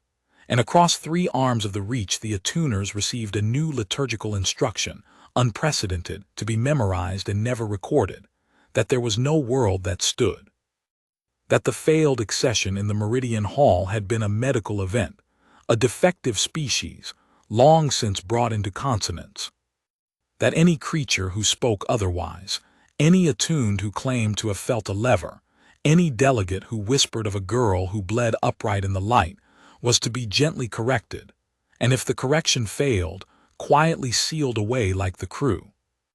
The mercy was to be restored not by fire but by forgetting. The choir had tried in the founding age to make certain no world would ever stand. It had failed. A world had stood. Now it fell back on the second wall, the older wall, the only wall that had ever truly held the Reach together, the wall of the story.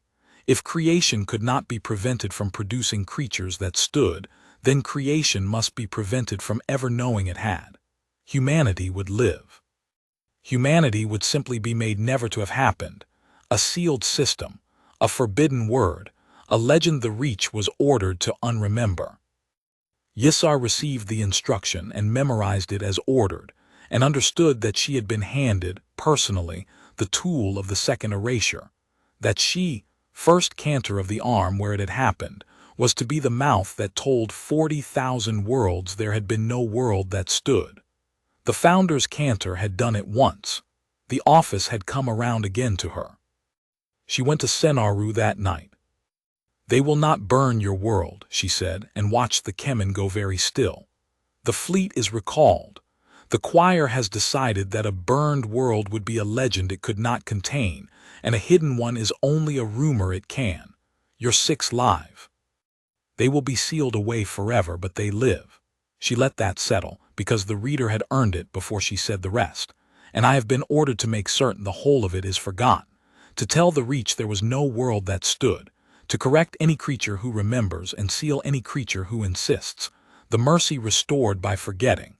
Her old voice did not waver. "The founders sealed the first world so well that not even the deep archive holds its name. I told you I would not do it a second time. I meant it. But I want you to understand what I am choosing, reader, before I ask you to choose it with me.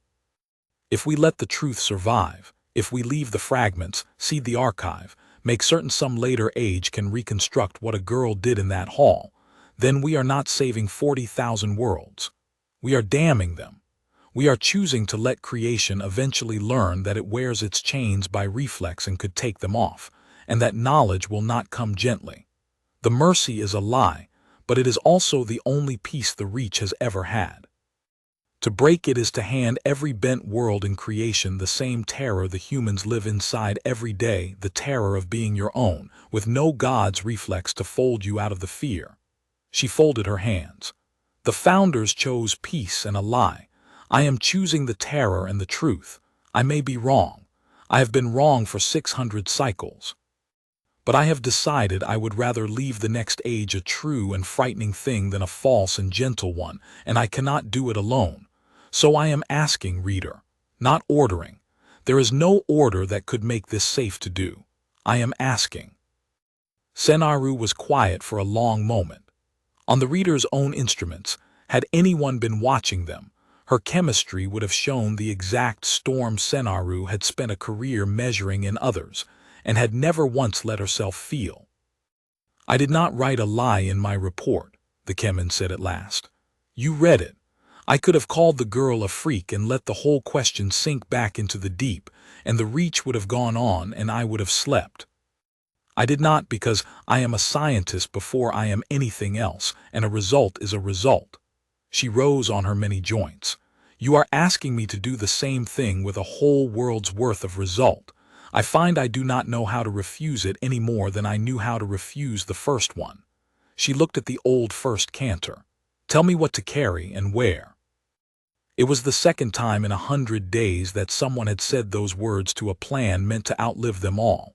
And Yisar thought, hearing them, that perhaps that was the true shape of what the human girl had loosed into the Reach, not defiance, not war, but a small and spreading willingness among creatures who had never chosen anything, to choose one thing on purpose, knowing the cost and carry it.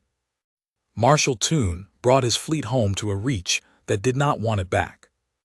The 200 ships came in from the deep to the enforcement anchorage at the Meridian's edge, and Toon understood the moment the docking directives came through that the Reach had already made its decision about his crews.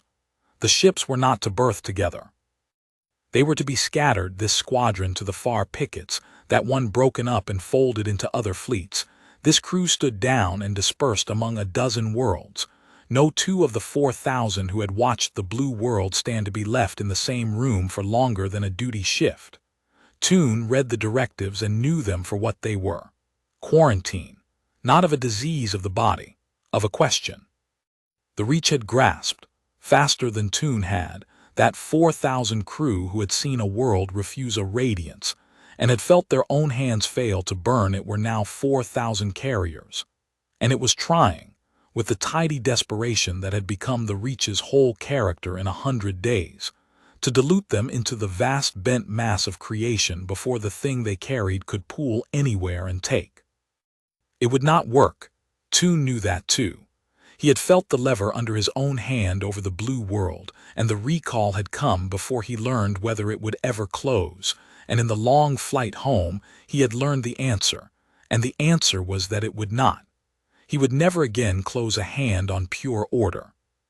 He had tried on the way home small things, a routine command, a disciplinary ceiling, ordinary acts of a marshal that had flowed out of him without a flicker for 11,000 cycles, and every one of them now caught, for an instant, on the door in himself, and had to be chosen before it could be done.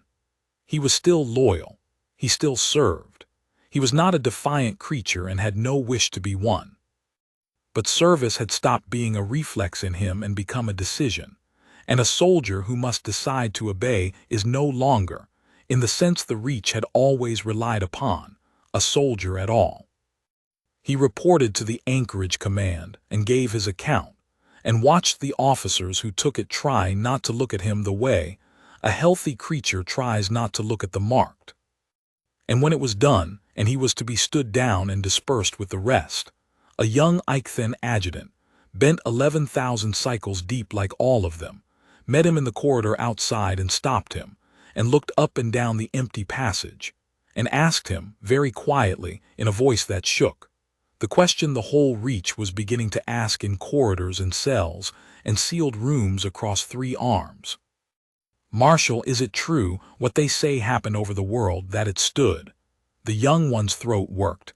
That you felt it, the place, the one they say the humans have, the one that's in us too. Toon looked at the adjutant a long moment. He could correct him, as the new liturgy ordered. He could tell him there was no world that stood, that it had been a medical event, a defective species long since brought into consonance. He could be the mouth of the second erasure, here in an empty corridor, and seal the question in one more mind. It stood, Toon said, a whole world of them under a true radiance. They were more afraid than you have ever been in your life, every one of them, and they stood. He watched the words land in the young creature's face, watched the door open there, the same door, the one that could never be closed again once seen. And yes, it is in us too. It has always been in us. Reach for it and you will find it exactly where they said. He straightened. I am ordered to tell you the opposite. I have decided not to. That is the first thing I have decided in 11,000 cycles, and I find I would rather do it than breathe. He walked on, and left the adjutant standing in the corridor with the whole weight of it, one more stone in one more pond, and did not look back. That was how it spread in the end. Not through the sealed report which never left the first Cantor's office. Not through ScienceFiction data which stayed under the deepest seal the Reach owned. It spread the way it had always spread in the founding age before the founders learned to erase it, mouth to mouth, in corridors, one bent creature telling another that the lever was real, that a world had stood, that the fear did not have to drive. The Reach could disperse the 4,000. It could not disperse the sentence. A whole world stood and the fear did not drive. 8 words. They fit in any mouth. They crossed the Reach faster than the pickets could ring the human star, and behind them, everywhere they passed, bent creatures who had knelt all their lives began, in ones and twos, to feel for the door. Oruvith carried the truth into the deep archive on the 90th day. Yissar could not do it herself. A first Cantor's every descent into the deep archive was logged and watched, and a first Cantor who went down in the middle of a great ceiling would be noticed. But an attuner of no importance carried a Cantor's authenticated record case on a Cantor's errand every day, and no one watched Oruvith, and the record case Yissar gave him carried, beneath its ordinary contents, the things the Reach had ordered destroyed. A copy of Senaru's full report. A copy of the scan record showing a human nervous system holding the lever under stimulus. A copy of the 5th-tier sensor log from the failed accession, the girl standing in the killing wait. And in Yissar's own old hand, a plain account of the whole of it, the failed haul, the reader's finding, the deep archive redaction, the vanished first world, the mercy revealed as a firewall, the fleet recalled, the second erasure ordered. Everything. The true memory of the 100 days written to be found. He went down into the glyph light with the record case. Past the seals, a first Cantor's authentication opened for him. Into the vault beneath the vault where the Reach kept the things its worshippers must never learn.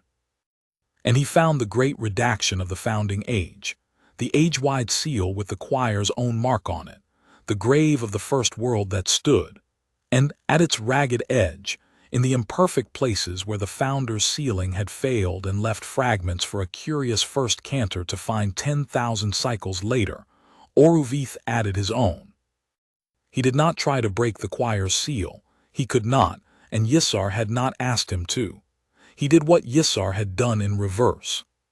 He laced the fragments of the 100 days into the ragged edges of the old redaction, tucked them into the imperfect seams where the true memory ran deep and grudging, hid them the way the founder's carelessness had hidden the first fragments, not openly, where the second erasure would find and destroy them, but deep, at the edge of the oldest grave in the Reach, where only a first Cantor of some far age, going down alone as Yissar had gone down, following the same cold certainty that she had felt this before, would ever brush against them.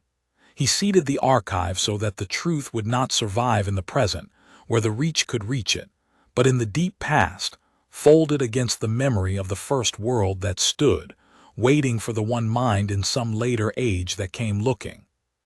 When it was done, he stood a moment in the glyph light beside the grave of the first world and the seat of the second, an attuner of no importance who had chosen one thing on purpose, And then he climbed back up into the bright harmonic-warmed air of the temple and gave the empty record case back to the first cantor.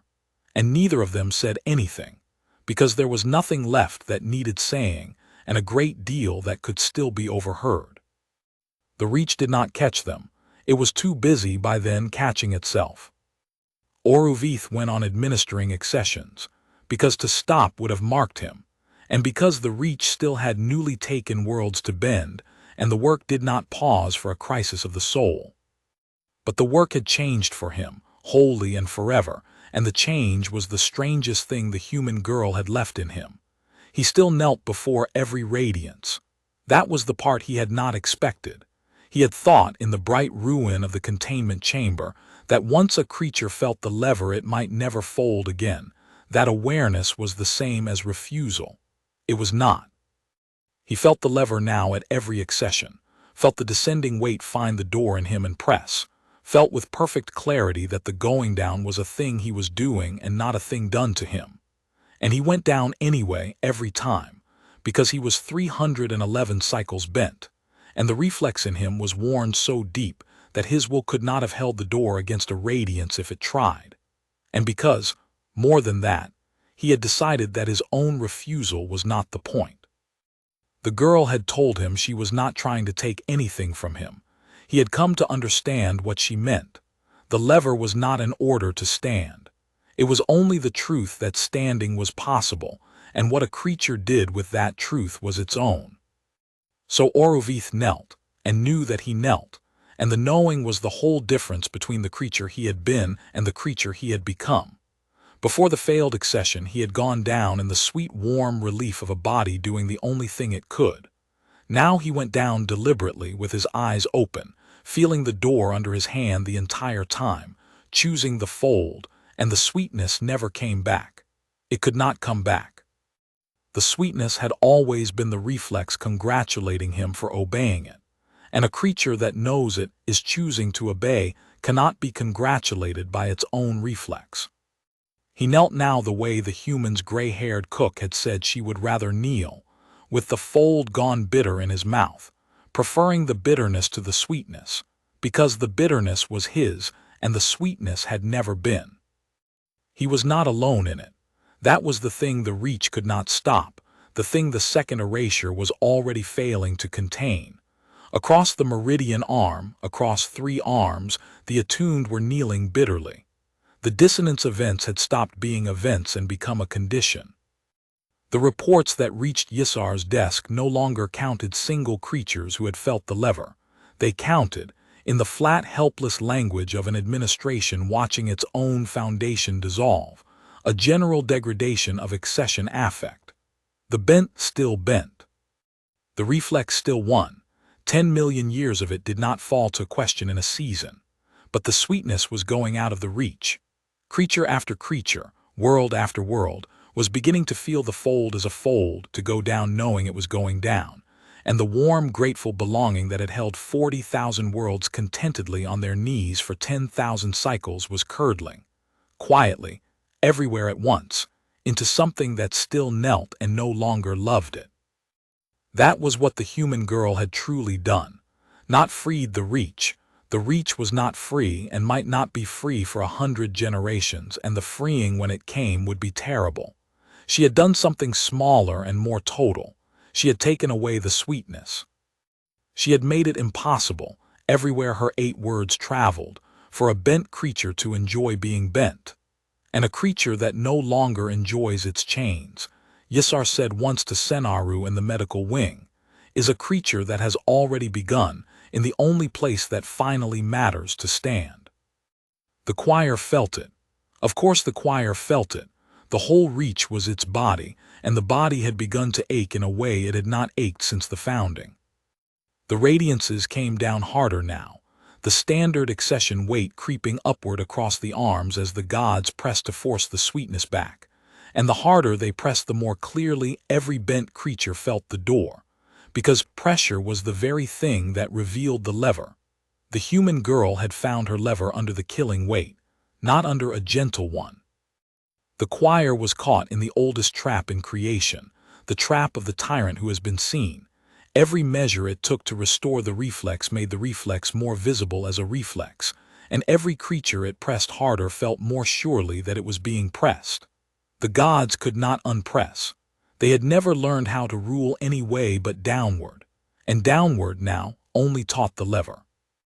And so, unable to burn the fact and unable to press it back into sweetness, the reach did the last thing left to a power that has lost the truth. It made the truth into a warning.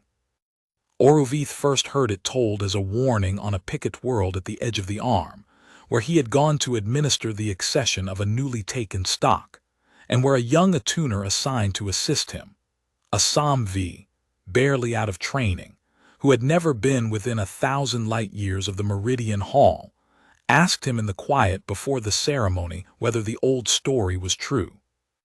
Oruvith had asked which old story, and the young one had looked around and lowered its voice and told him, in the hushed tone a creature uses for the sacred and the forbidden both, the legend of the world that would not kneel.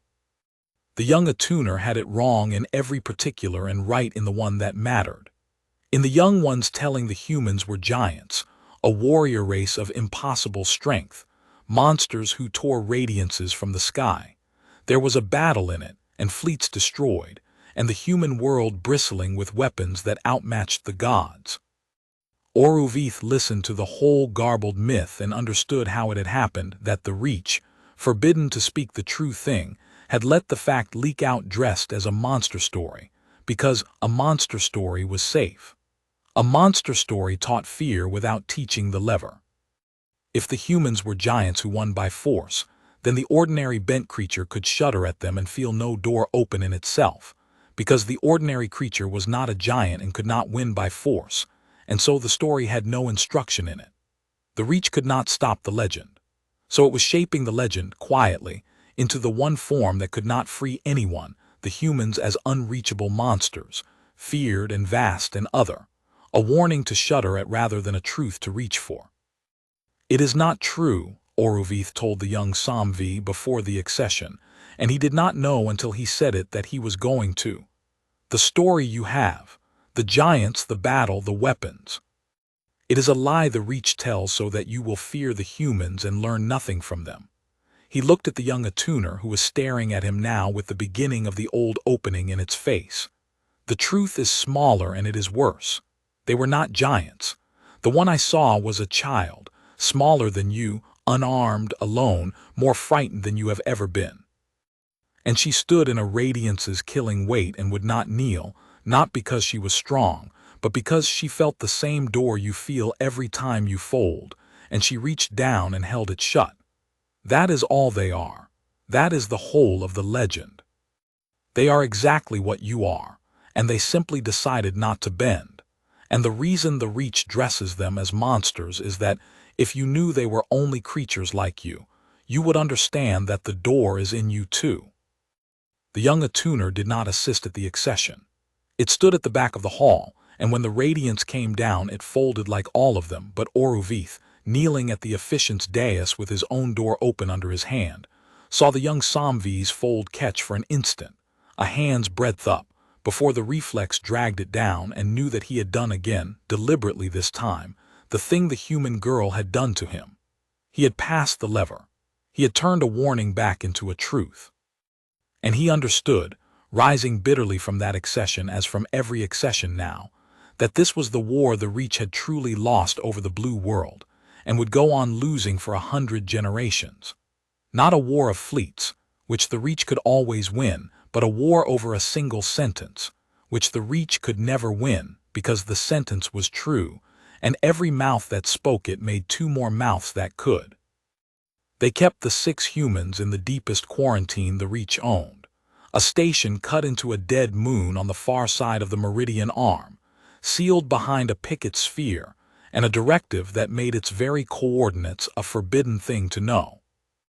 And they gave the specimens, by an irony Senaru never stopped feeling, to Senaru, because she was the reader who had characterized them, and because the fewer minds that touched the humans the fewer mouths could carry them, and because Senaru had asked for the posting, which no one else had wanted.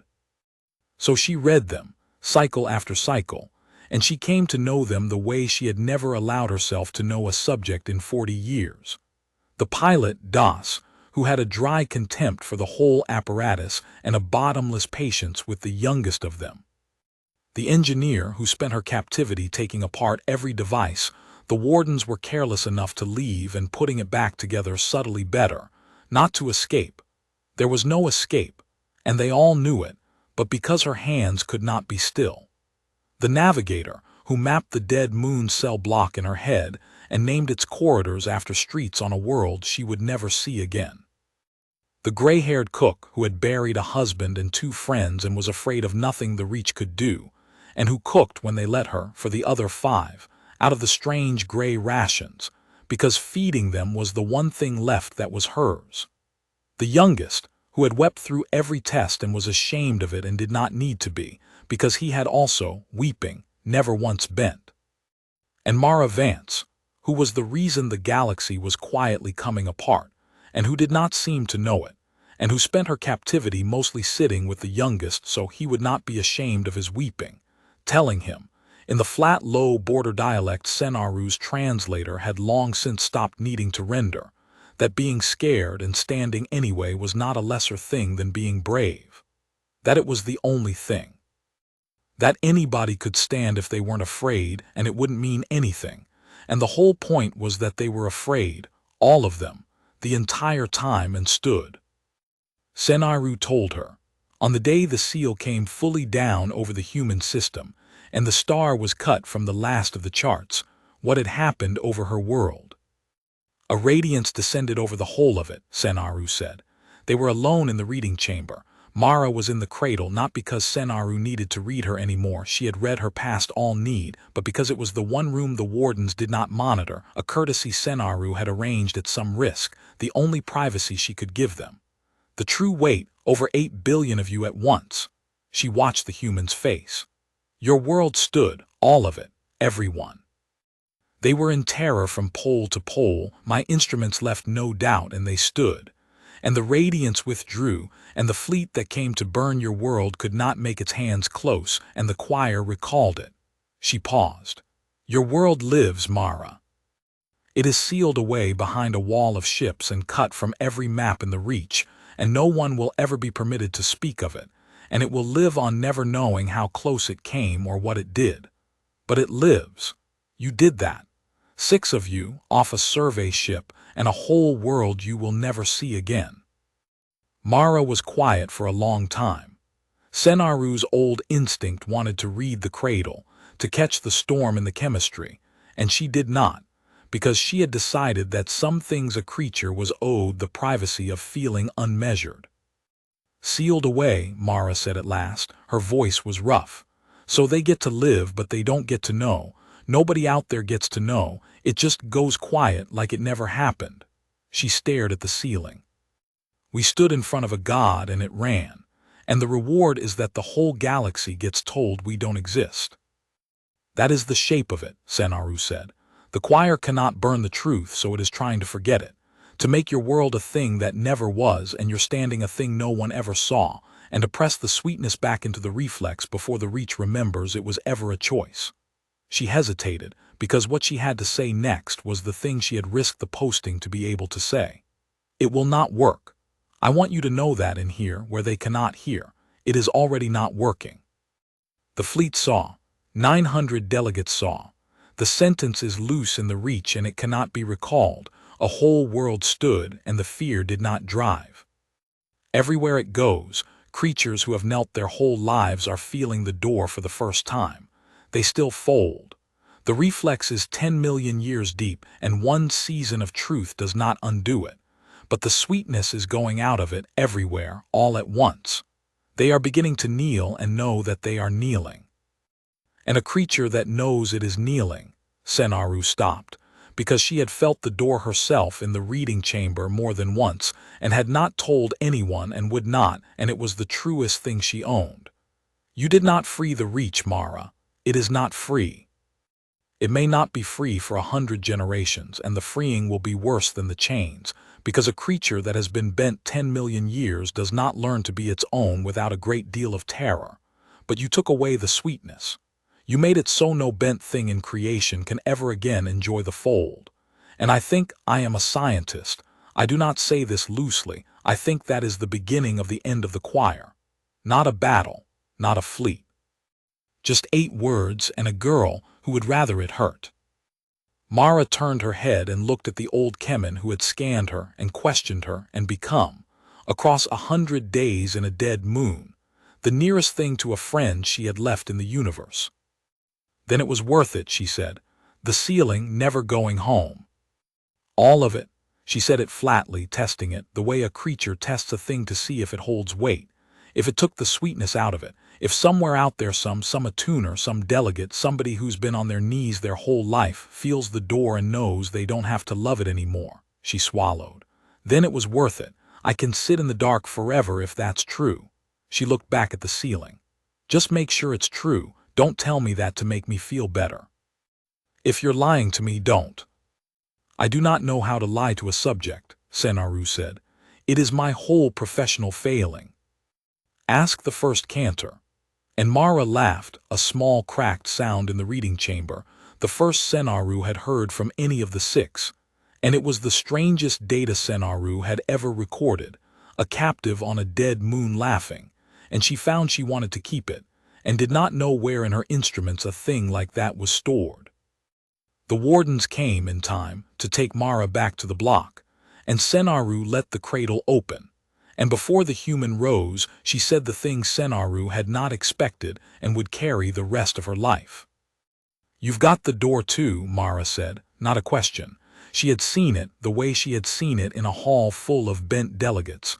I can tell, you felt it. She stood out of the cradle and the wardens moved to flank her. You don't have to do anything about it. That's not what it's for. It's not an order to stand. She paused at the chamber door, small and gray-clad between the 2 tall wardens, and looked back at the old reader who had spent 40 years measuring the fear in others. It just means the next time you're on your knees, it's yours. That's all it ever means. It's yours now. And she let the wardens take her back into the dark of the block. And ScienceFiction stood alone in the reading chamber with a door open under her own hand, and the recorded sound of a captive's laughter in her instruments, and did not, for a long time, move. Yisar died first cantor of the meridian arm, 4 cycles after the failed accession, in her sleep, an old creature worn smooth by 10,000 accessions and 100 days that had cost her more than all the rest. The reach never caught her. The second erasure never found the seed she had laced into the deep archive, because the seed was hidden exactly where the reach's own oldest secret was hidden, folded against the grave of the first world that stood, in the one place a first cantor's authority protected, and a first cantor's fear kept everyone else away. She had spent her last cycles as she had spent all the others, singing the accessions, telling newly bent worlds the mercy, being the kindest liar in 3 arms, and telling them now at the end of every ceremony, in the private benediction, an attuner speaks over a freshly acceded delegate, a thing that was not in the liturgy. She laid her old gray hand against each new bent throat and said the words of belonging. You are brought into consonance. You are the choirs. And then, quietly for the one creature to hear, she added, and the fold was yours. Remember that it was yours. 4 cycles of newly bent worlds carried that home in the part of the mind a seal cannot reach. And Yisar died having planted the lever in more minds, 1 throat at a time, than the failed accession had reached in a hall, and no one ever knew, because the kindest liar in the reach had learned at the very end to tell the truth in the shape of a blessing. Tune was never stood at a tribunal, because a tribunal would have required the reach to state, in a record, what he had done wrong, and there was no permissible way to write that a marshal's fleet had watched a world stand and failed to burn it. So they scattered him as they scattered his crews to a far picket at the edge of the arm, a nothing posting, a slow exile, and their Marshal Tune of the Eichthen spent the rest of his service commanding a handful of ships around a quarantine star, and telling every young officer who rotated through his command, in the flat cold voice of a bent soldier who had chosen one thing, the truth of the world that stood. He could not free them. The reflex was too deep. But he could pass the door, and he did, methodically, without appetite, the way his people did everything, until the far picket where the Reach had exiled its most dangerous marshal became the one place in 3 arms where every officer knew, and the Reach never understood why the rumor ran thickest at its own quietest edge. And the Reach went on. That was the thing the human girl's people would never learn, sealed in the dark of their moon, and the thing the Reach itself could not admit, that nothing ended. No throne fell. No fleet burned. No world was freed. The choir still ruled 40,000 worlds. The radiances still came down. The bent still bent, world after world, generation after generation. 10 million years of reflex not undone by a season or a century of truth. If you had flown the Reach in the cycles after the failed accession, you would have seen a galaxy exactly as bent as before, kneeling in its thousands of halls before its gods, and you would have said the human girl had changed nothing at all. And you would have been wrong in the only way that finally mattered, because the sweetness was gone. It never came back. That was the wound that would not close, the thing the choir pressed and pressed against and could not heal. A bent creature still folded before a radiance, but it folded now knowing that it folded, feeling the door under its own hand, going down without the warm, grateful love that had held the Reach contentedly on its knees for 10,000 cycles. The choir had ruled always, not by the fold but by the sweetness of the fold, by making surrender feel like homecoming, so that no creature would ever want to stand. The human girl had not taken away the fold. She had taken away the wanting. And a power that rules by making its subjects glad to kneel does not fall when they stop kneeling. It falls slowly, over generations, in a way no fleet can hurry and no seal can stop, when they keep kneeling and stop being glad. The choir felt itself dying by that slow degree, and did the only thing it had ever known how to do and pressed harder, and every increase of the weight taught the lever to another million minds, because the lever was only ever found under weight, and so the gods, unable to stop, spent the following ages teaching the whole Reach, world by press-down world, the exact thing they were pressing to prevent. It is the oldest fate of every power that rules by the bent knee. It cannot let the knee rise. And it cannot press it down without, at last, showing the creature that the knee was its own. The legend spread ahead of all of it, and hardened and split, the way legends do. In the Reach's official silence it became the monster story Oruvith had heard on the picket world, the humans as giants, a warrior race, unreachable and vast, a warning to shudder at. The choir let that version run, and even fed it, because a monster story taught fear without teaching the lever, and a Reach full of creatures shuddering at faraway giants was a Reach that felt no door open in itself. Whole generations of bent worlds grew up on the legend of the terrible human giants who tore gods from the sky, and feared them, and learned nothing, exactly as the Reach intended.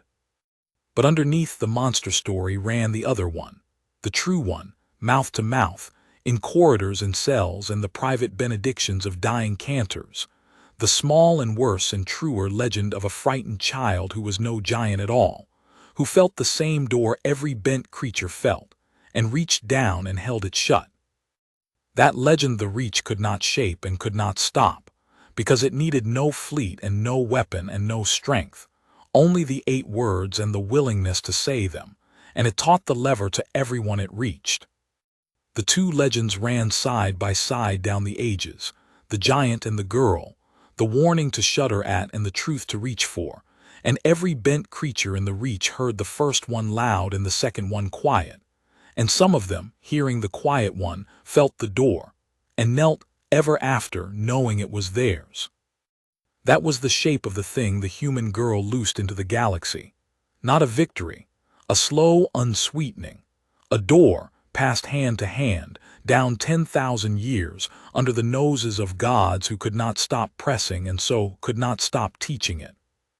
And far beneath all of it, in the deep archive of the Meridian Temple, folded against the grave of the first world that stood, an old first cantor's careful account waited in the dark for the one mind in some far age that would go down alone, following a cold certainty that it had felt this before, and find the fragments, and read the truth whole. Senaru grew old on the dead moon, reading the 6 humans who did not age as fast as she did, and near the end of her service she understood that Yisar's account was not enough. The first Cantor's record was true, and it was complete, and it was safe in the deep archive, folded against the grave of the first world, waiting. But it was a Cantor's account, the Reach's own memory, written by one of the bent, in the careful, weighty voice of a creature who had spent 600 cycles serving the thing she was now betraying.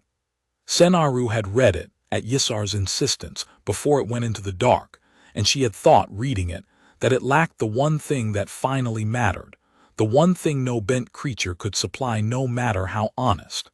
It lacked the voice of a creature that had never knelt. It described the door from the outside, from the far side of the lever, in the words of those who had felt it and could not hold it. It did not have, anywhere in it, what the thing sounded like from inside a mind that held the door shut every day of its life and thought nothing of it. So Senaru did the last dangerous thing of her long career. She went to Oruvith, old himself now, still administering accessions, still kneeling bitterly with his eyes open, and she asked him to carry one more thing into the deep archive, to fold in beside the first Cantor's account. And then she went to Mara Vance, who was no longer the child who had stood in the hall but was not old either, who had spent the better part of her young life sealed in the dark of a moon that was not on any map, and who had never once, in all those cycles, asked to be let go, because she had understood from the beginning that there was nowhere to be let go to. "I am going to die soon," Senaru told her. They were in the reading chamber, the unmonitored room, the only privacy Senaru had ever been able to give them. "Not long now. My people do not last as your 6 seem to." She said it plainly, because she did not know how to say anything else, and because Mara had never wanted to be lied to. "And before I do, I want to put something where it cannot be erased.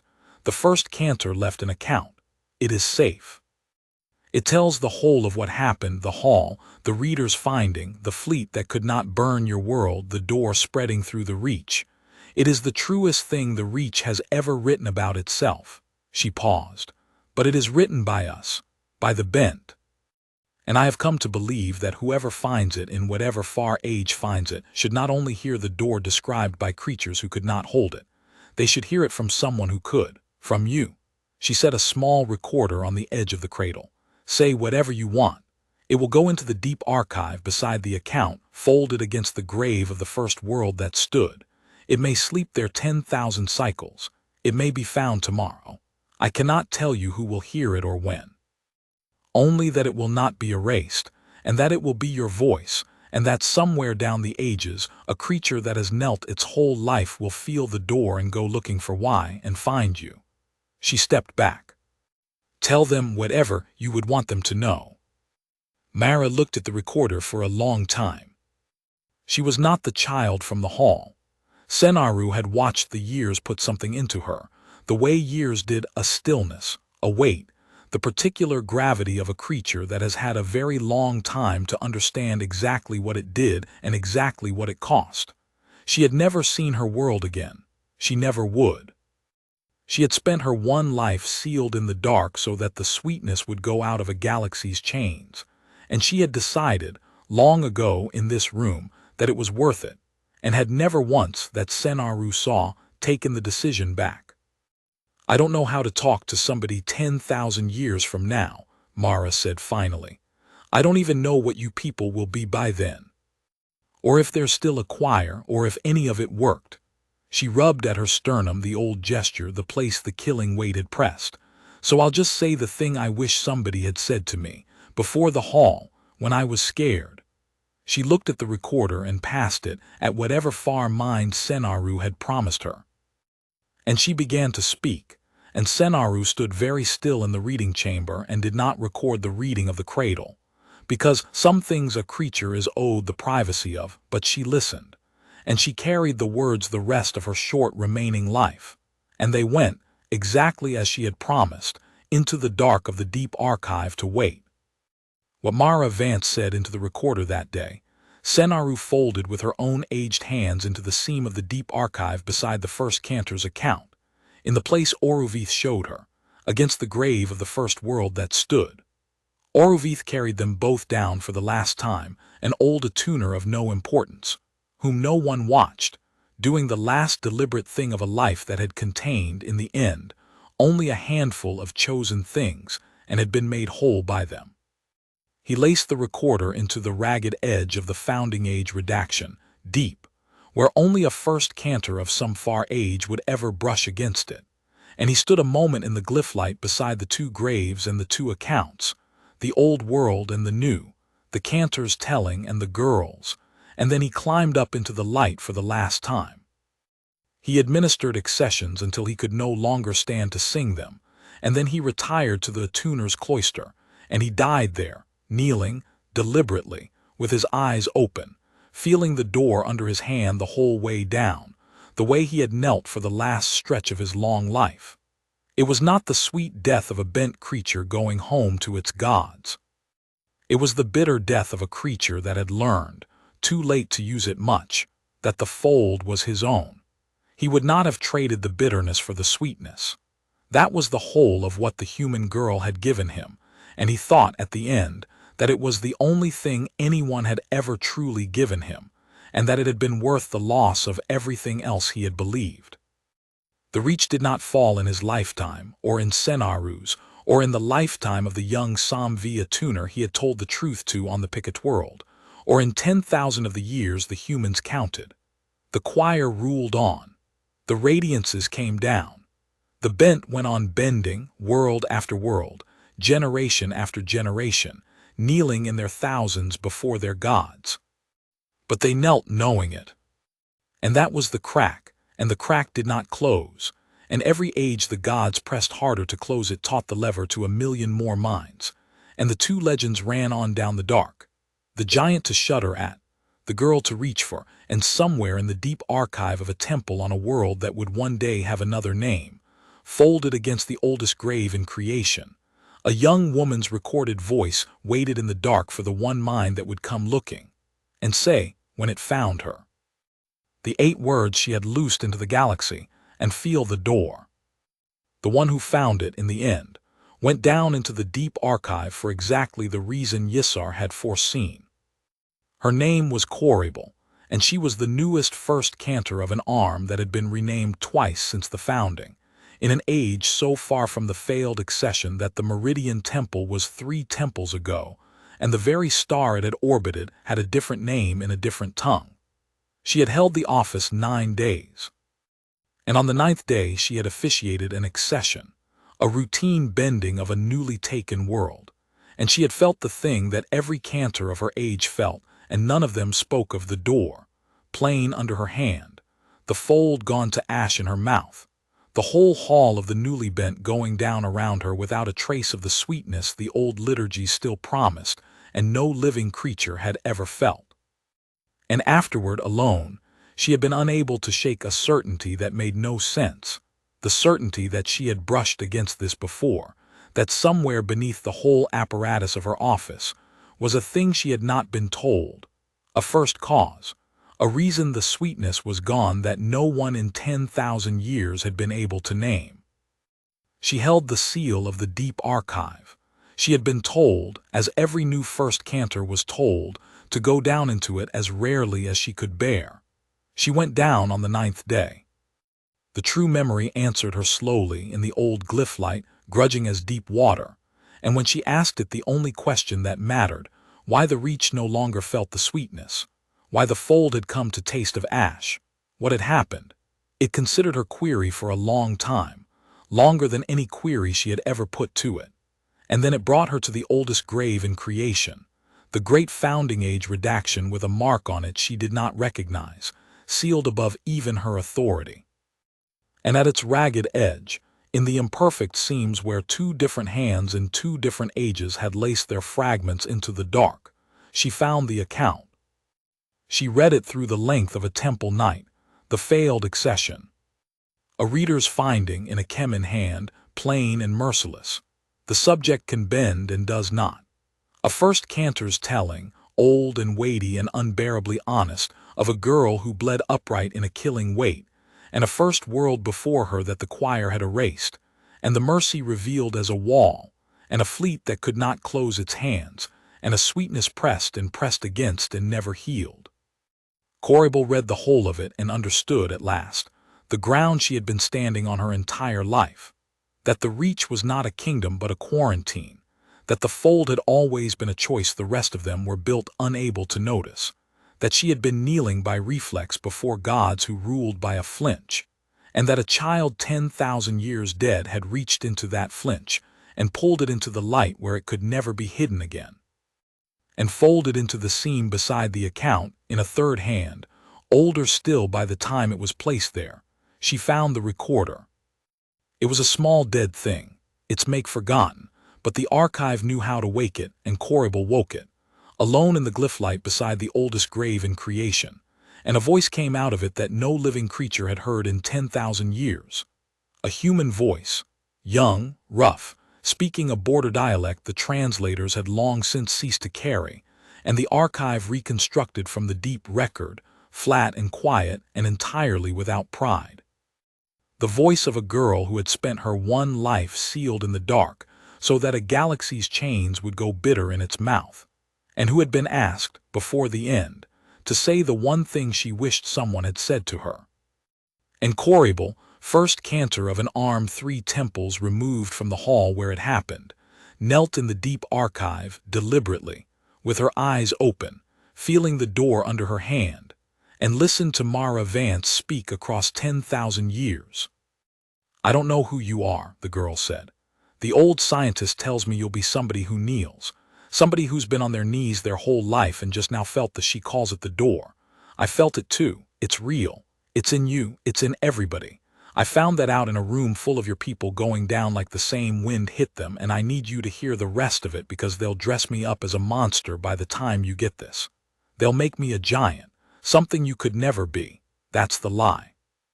So here's the true part. I was scared the whole time.